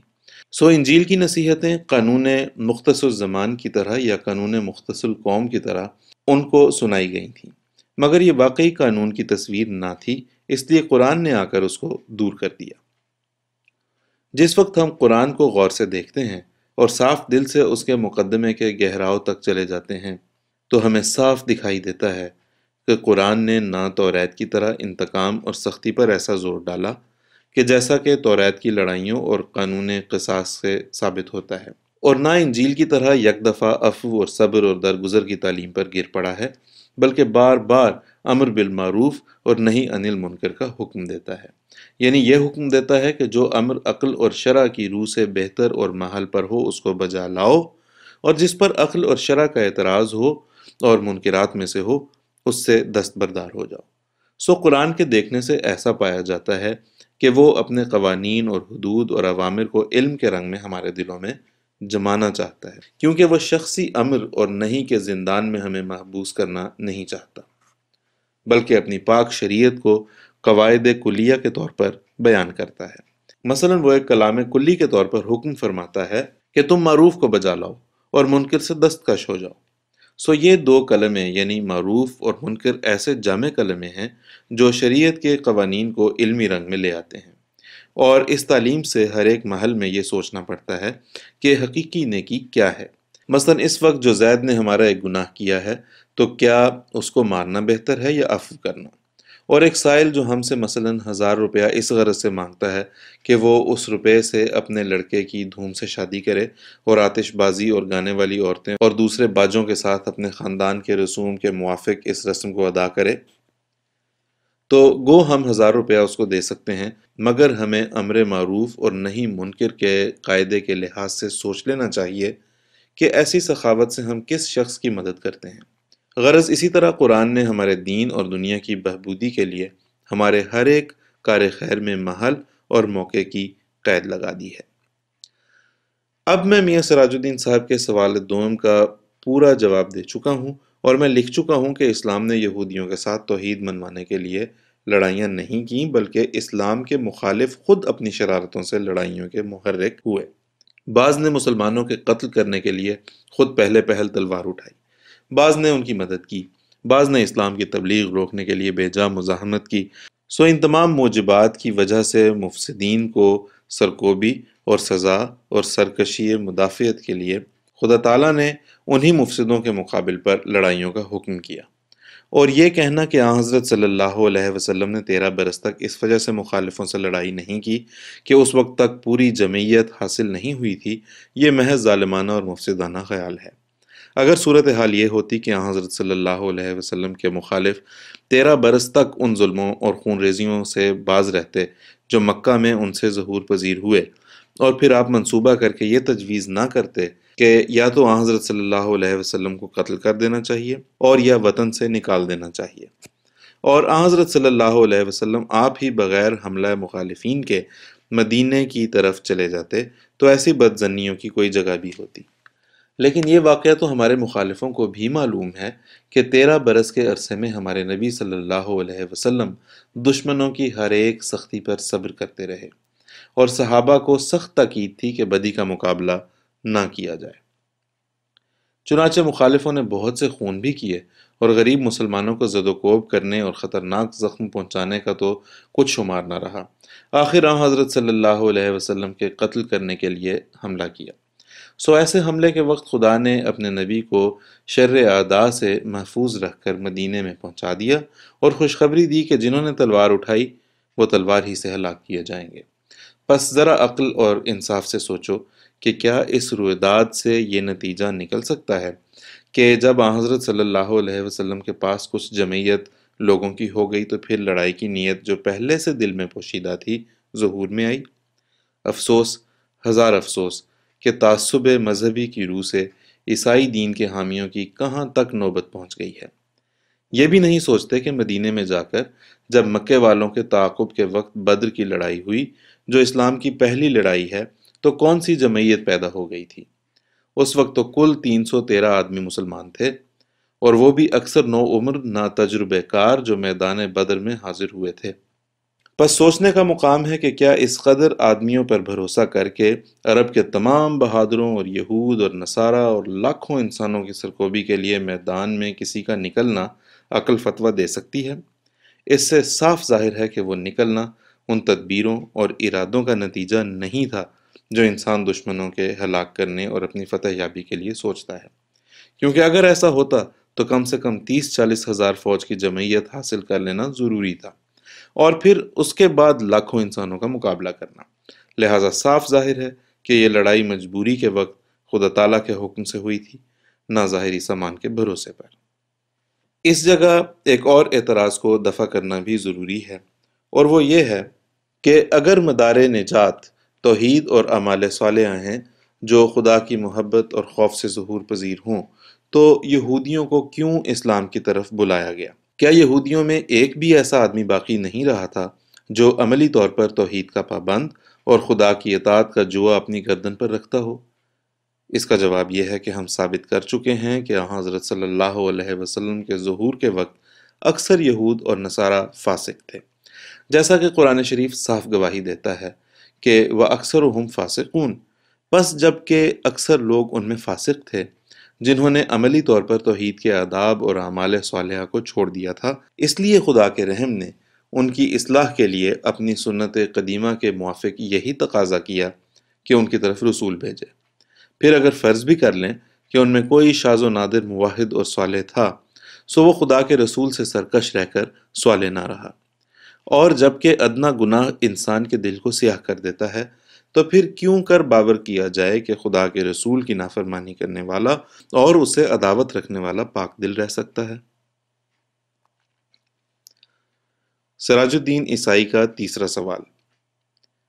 قرآن میں انسان اور خدا کے ساتھ محبت کرنے کے بارے میں اور خدا کی انسان کے ساتھ محبت کرنے کے بارے میں کون سی آیتیں ہیں جن میں خاص محبت یا حب کا فعل استعمال کیا گیا ہے؟ جواب بقلم سیدنا حضرت اقدس مسیح موعود علیہ الصلوۃ والسلام۔ واضح ہو کہ قرآن کی تعلیم کا اصل مقصد یہی ہے کہ خدا جیسا کہ واحد لا شریک ہے، ایسا ہی اپنی محبت کی روح سے اس کو واحد لا شریک ٹھہراؤ۔ جیسا کہ کلمہ لا الہ الا اللہ جو ہر وقت مسلمانوں کو ورد زبان رہتا ہے، اسی کی طرف اشارہ کرتا ہے، کیونکہ الہ و لاہو سے مشتق ہے، اور اس کے معنی ہیں ایسا محبوب اور معشوق جس کی پرستش کی جائے۔ یہ کلمہ نہ توریت نے سکھلایا اور نہ انجیل نے، صرف قرآن نے سکھلایا، اور یہ کلمہ اسلام سے ایسا تعلق رکھتا ہے کہ گویا اسلام کا تمغہ ہے۔ یہی کلمہ 5 وقت مساجد کے میناروں میں بلند آواز سے کہا جاتا ہے، جس سے عیسائی اور ہندو سب چڑھتے ہیں، جس سے معلوم ہوتا ہے کہ خدا کو محبت کے ساتھ یاد کرنا ان کے نزدیک گناہ ہے۔ یہ اسلام ہی کا خاصہ ہے کہ صبح ہوتے ہی اسلامی مؤذن بلند آواز سے کہتا ہے کہ اشہد ان لا الہ الا اللہ، یعنی میں گواہی دیتا ہوں کہ کوئی ہمارا پیارا اور محبوب اور معبود بجز اللہ کے نہیں۔ پھر دوپہر کے بعد بھی یہی آواز اسلامی مساجد سے آتی ہے، پھر عصر کو بھی یہی آواز، پھر مغرب کو بھی یہی آواز، اور پھر عشاء کو بھی یہی آواز گونجتی ہوئی آسمان کی طرف چڑھ جاتی ہے۔ کیا دنیا میں کسی اور مذہب میں بھی یہ نظارہ دکھائی دیتا ہے؟ پھر بعد اس کے لفظ اسلام کا مفہوم بھی محبت پر ہی دلالت کرتا ہے، کیونکہ خدا تعالیٰ کے آگے اپنا سر رکھ دینا اور صدق دل سے قربان ہونے کے لیے تیار ہو جانا جو اسلام کا مفہوم ہے، یہ وہ عملی حالت ہے جو محبت کے سرچشمے سے نکلتی ہے۔ اسلام کے لفظ سے یہ بھی معلوم ہوتا ہے کہ قرآن نے صرف قولی طور پر محبت کو محدود نہیں رکھا، بلکہ عملی طور پر بھی محبت اور جان فشانی کا طریق سکھایا ہے۔ دنیا میں اور کون سا دین ہے جس کے بانی نے اس کا نام اسلام رکھا ہے؟ اسلام نہایت پیارا لفظ ہے، اور صدق اور اخلاص اور محبت کے معنی کوٹ کوٹ کر اس میں بھرے ہوئے ہیں۔ پس مبارک وہ مذہب جس کا نام اسلام ہے۔ ایسا ہی خدا کی محبت کے بارے میں اللہ تعالیٰ فرماتا ہے والذین آمنوا اشد حبا للہ، یعنی ایماندار وہ ہیں جو سب سے زیادہ خدا سے محبت رکھتے ہیں۔ پھر ایک جگہ فرماتا ہے فاذکروا اللہ کذکرکم آباءکم او اشد ذکرا، یعنی خدا کو ایسا یاد کرو جیسا کہ تم اپنے باپوں کو یاد کرتے تھے، بلکہ اس سے زیادہ اور سخت درجے کی محبت کے ساتھ یاد کرو۔ پھر ایک جگہ فرماتا ہے کل ان صلاتی و نسکی و محیای و مماتی للہ رب العالمین، یعنی ان کو جو تیری پیروی کرنا چاہتے ہیں یہ کہہ دے کہ میری نماز اور میری قربانی اور میرا مرنا اور میرا زندہ رہنا سب اللہ تعالیٰ کے لیے ہے، یعنی جو میری پیروی کرنا چاہتا ہے وہ بھی اس قربانی کو ادا کرے۔ اور پھر ایک جگہ فرمایا کہ اگر تم اپنی جانوں اور اپنے دوستوں اور اپنے باغوں اور اپنی تجارتوں کو خدا اور اس کے رسول سے زیادہ پیاری چیزیں جانتے ہو تو الگ ہو جاؤ، جب تک خدا تعالیٰ فیصلہ کرے۔ اور ایسا ہی ایک جگہ فرمایا وَيَطْعِمُونَ الطَّعَامَ عَلَىٰ حُبِّهِ مِسْكِينًا وَيَتِيمًا وَأَسِيرًا إِنَّمَا نُطْعِمُكُمْ لِوَجْهِ اللَّهِ لَا نُرِيدُ مِنْكُمْ جَزَاءً وَلَا شَكُورًا، یعنی مومن وہ ہیں جو خدا کی محبت سے مسکینوں اور یتیموں اور اسیروں کو کھانا کھلاتے ہیں، اور انہیں کہتے ہیں کہ ہم محض خدا کی محبت اور اس کے منہ کے لیے تمہیں دیتے ہیں، ہم تم سے کوئی بدلہ نہیں چاہتے اور نہ شکر گزاری چاہتے ہیں۔ غرض قرآن شریف ایسی آیتوں سے بھرا پڑا ہے جہاں لکھا ہے کہ اپنے قول اور فعل کے روح سے خدا کی محبت دکھلاؤ اور سب سے زیادہ خدا سے محبت کرو۔ لیکن اس سوال کی یہ دوسری جز کے قرآن شریف میں کہاں لکھا ہے کہ خدا بھی انسانوں سے محبت کرتا ہے؟ پس واضح ہو کہ قرآن شریف میں یہ آیات بکثرت موجود ہیں کہ خدا توبہ کرنے والوں سے محبت کرتا ہے، اور خدا نیکی کرنے والوں سے محبت کرتا ہے، اور خدا صبر کرنے والوں سے محبت کرتا ہے۔ ہاں، قرآن شریف میں یہ کہیں نہیں کہ جو شخص کفر اور بدکاری اور ظلم سے محبت کرتا ہے خدا اس سے بھی محبت کرتا ہے، بلکہ اس جگہ اس نے احسان کا لفظ استعمال کیا ہے، جیسا کہ وہ فرماتا ہے کہ وَمَا أَرْسَلْنَاكَ إِلَّا رَحْمَةً لِلْعَالَمِينَ، یعنی تمام دنیا پر رحم کر کے ہم نے تجھے بھیجا ہے، اور عالمین میں کافر اور بے ایمان اور فاسق اور فاجر بھی داخل ہیں، اور ان کے لیے رحم کا دروازہ اس طرح پر کھولا کہ وہ قرآن شریف کی ہدایتوں پر چل کر نجات پا سکتے ہیں۔ میں اس بات کا بھی اقرار کرتا ہوں کہ قرآن شریف میں خدا کی محبت انسانوں سے اس قسم کی بیان نہیں کی گئی کہ اس نے کوئی اپنا بیٹا بدکاروں کے گناہوں کے بدلے میں سولی دلوا دیا اور ان کی لعنت اپنے پیارے بیٹے پر ڈال دی۔ خدا کے بیٹے پر لعنت، نعوذ باللہ، خود خدا پر لعنت ہے، کیونکہ باپ اور بیٹا دو نہیں ہیں، اور ظاہر ہے کہ لعنت اور خدائی ایک جگہ جمع نہیں ہو سکتی۔ پھر یہ بھی سوچو کہ خدا نے دنیا کے بدکاروں سے یہ کیسی محبت کی کہ نیک کو مارا اور برے سے پیار کیا۔ یہ ایسا خلق ہے جس کی کوئی راست باز پیروی نہیں کر سکتا۔ اور اس سوال کی تیسری جز یہ ہے کہ قرآن شریف میں یہ کہاں لکھا ہے کہ انسان انسان کے ساتھ محبت کرے؟ اس کا جواب یہ ہے کہ قرآن نے اس جگہ بجائے محبت کے رحم اور ہمدردی کا لفظ لیا ہے، کیونکہ محبت کا انتہا عبادت ہے۔ اس لیے محبت کا لفظ حقیقی طور پر خدا سے خاص ہے، اور نوع انسان کے لیے بجائے محبت کے خدا کے کلام میں رحم اور انسان کا لفظ آیا ہے، کیونکہ کمال محبت پرستش کو چاہتا ہے اور کمال رحم ہمدردی کو چاہتا ہے۔ اس فرق کو غیر قوموں نے نہیں سمجھا اور خدا کا حق غیروں کو دیا۔ میں یقین نہیں رکھتا کہ یسوع کے منہ سے ایسا مشرکانہ لفظ نکلا ہو، بلکہ میرا گمان ہے کہ پیچھے سے یہ مکروہ الفاظ انجیلوں میں ملا دیے گئے ہیں اور پھر ناحق یسوع کو بدنام کیا گیا۔ غرض خدا کے پاک کلام میں بنی نوح کے لیے رحم کا لفظ آیا ہے، جیسا کہ وہ فرماتا ہے تواصوا بالحق و تواصوا بالمرحمہ، یعنی مومن وہ ہیں جو حق اور رحم کی وصیت کرتے ہیں۔ اور پھر دوسری جگہ فرماتا ہے ان اللہ یامر بالعدل والاحسان و ایتاء ذی القربی، یعنی خدا کا حکم یہ ہے کہ تم عام لوگوں کے ساتھ عدل کرو، اور اس سے بڑھ کر یہ ہے کہ تم احسان کرو، اور اس سے بڑھ کر یہ ہے کہ تم بنی نوع انسان سے ایسی ہمدردی بجا لاؤ جیسا کہ ایک قریبی کو اپنے قریبی کے ساتھ ہوتی ہے۔ اب سوچنا چاہیے کہ اس سے زیادہ دنیا میں اور کون سی اعلیٰ تعلیم ہوگی جس میں تمام بنی نوع کے ساتھ نیکی کرنا صرف احسان کی حد تک محدود نہیں رکھا، بلکہ وہ درجہ جوش طبعی بھی بیان کر دیا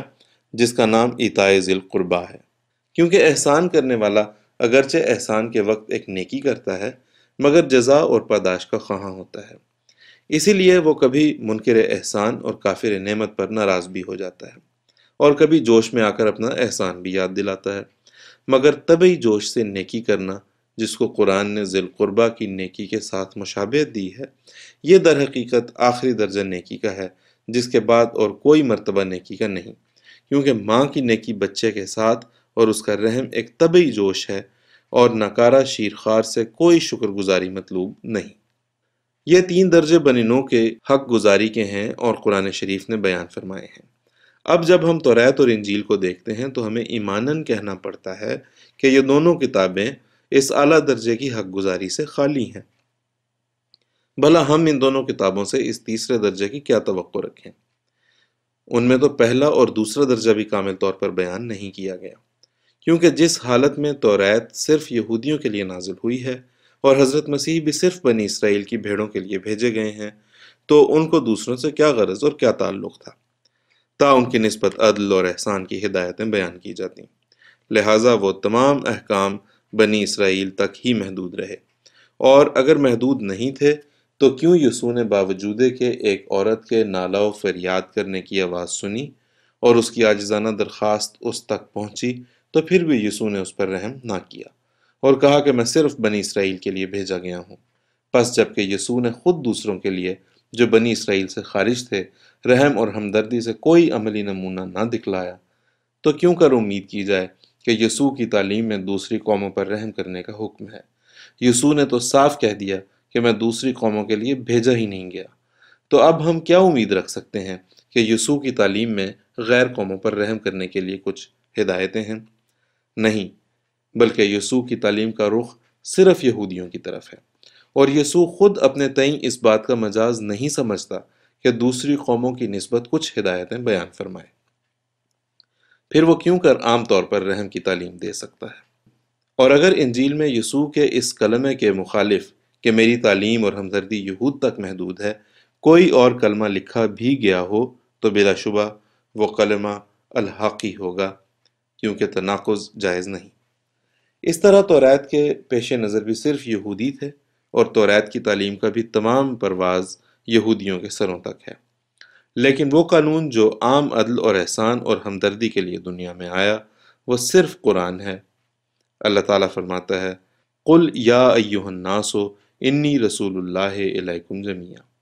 یعنی کہہ اے لوگو، میں تم سب کی طرف رسول کر کے بھیجا گیا ہوں۔ اور پھر فرمایا، وَمَا أَرْسَلْنَاكَ إِلَّا رَحْمَةً لِّلْعَالَمِينَ، یعنی ہم نے تمام عالموں پر رحمت کرنے کے لیے تجھے بھیجا۔ سراج الدین عیسائی کا چوتھا سوال۔ مسیح نے اپنی نسبت یہ کلمات کہے، میرے پاس آؤ تم جو تھکے اور ماندے ہو کہ میں تمہیں آرام دوں گا، اور یہ کہ میں روشنی ہوں اور میں راہ ہوں، میں زندگی اور راستی ہوں۔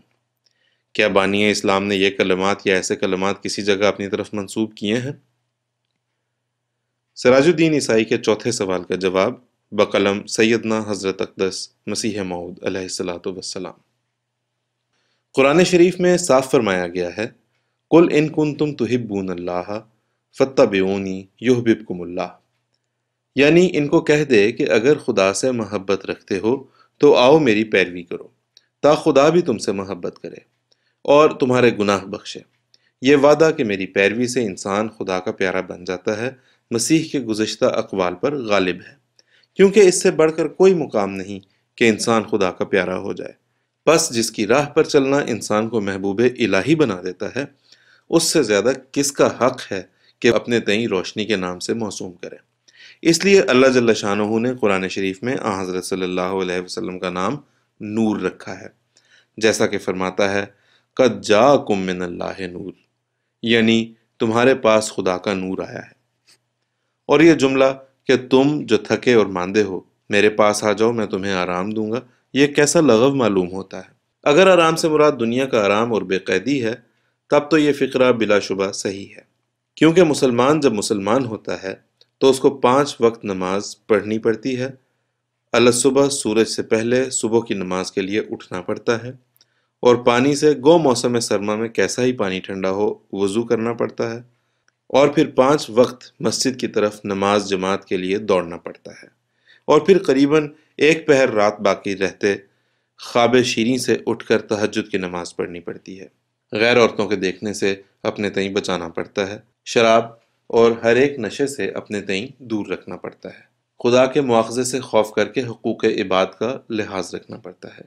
اور ہر ایک سال میں برابر 30 یا 29 روز خدا تعالیٰ کے حکم سے روزہ رکھنا پڑتا ہے، اور تمام مالی و بدنی و جانی عبادت کو بجا لانا پڑتا ہے۔ پھر جب ایک بدبخت جو پہلے مسلمان تھا عیسائی ہو گیا تو ساتھ ہی یہ تمام بوجھ اپنے سر پر سے اتار لیتا ہے، اور سونا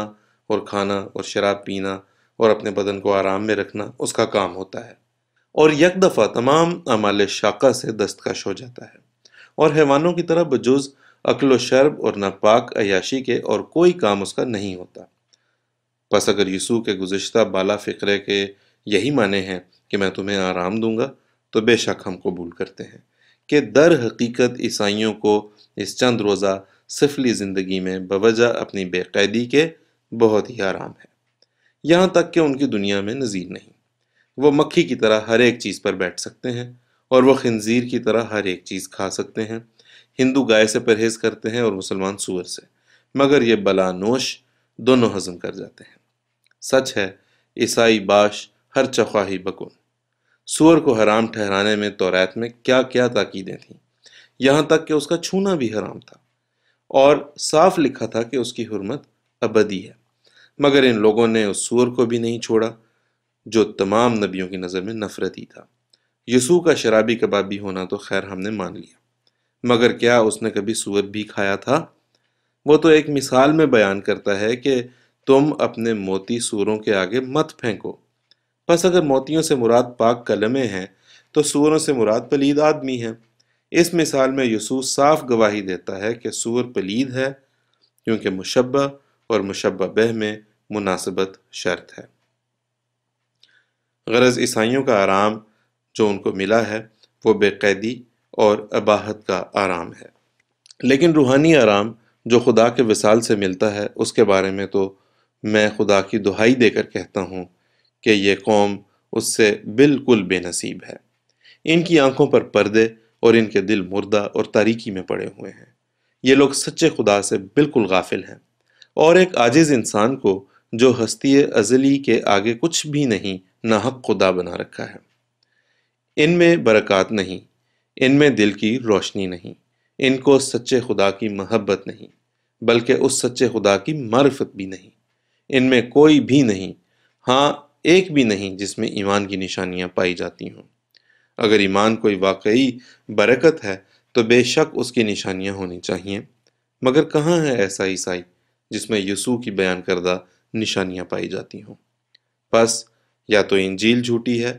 اور یا عیسائی جھوٹے ہیں۔ دیکھو قرآن کریم نے جو نشانیاں ایمانداروں کی بیان فرمائیں وہ ہر زمانے میں پائی گئی ہیں۔ قرآن شریف فرماتا ہے کہ ایماندار کو الہام ملتا ہے، ایماندار خدا کی آواز سنتا ہے، ایماندار کی دعائیں سب سے زیادہ قبول ہوتی ہیں، ایماندار پر غیب کی خبریں ظاہر کی جاتی ہیں، ایماندار کے شامل حال آسمانی تائیدیں ہوتی ہیں۔ سو جیسا کہ پہلے زمانوں میں یہ نشانیاں پائی جاتی تھیں، اب بھی بدستور پائی جاتی ہیں۔ اس سے ثابت ہوتا ہے کہ قرآن خدا کا پاک کلام ہے اور قرآن کے وعدے خدا کے وعدے ہیں۔ اٹھو عیسائیو، اگر کچھ طاقت ہے تو مجھ سے مقابلہ کرو، اگر میں جھوٹا ہوں تو مجھے بے شک ذبح کرو، ورنہ آپ لوگ خدا کے الزام کے نیچے ہیں اور جہنم کی آگ پر آپ لوگوں کا قدم ہے۔ والسلام علی من اتبع الہدی۔ الراقم مرزا غلام احمد قادیان، ضلع گرداسپور، 22 جون سن 1897۔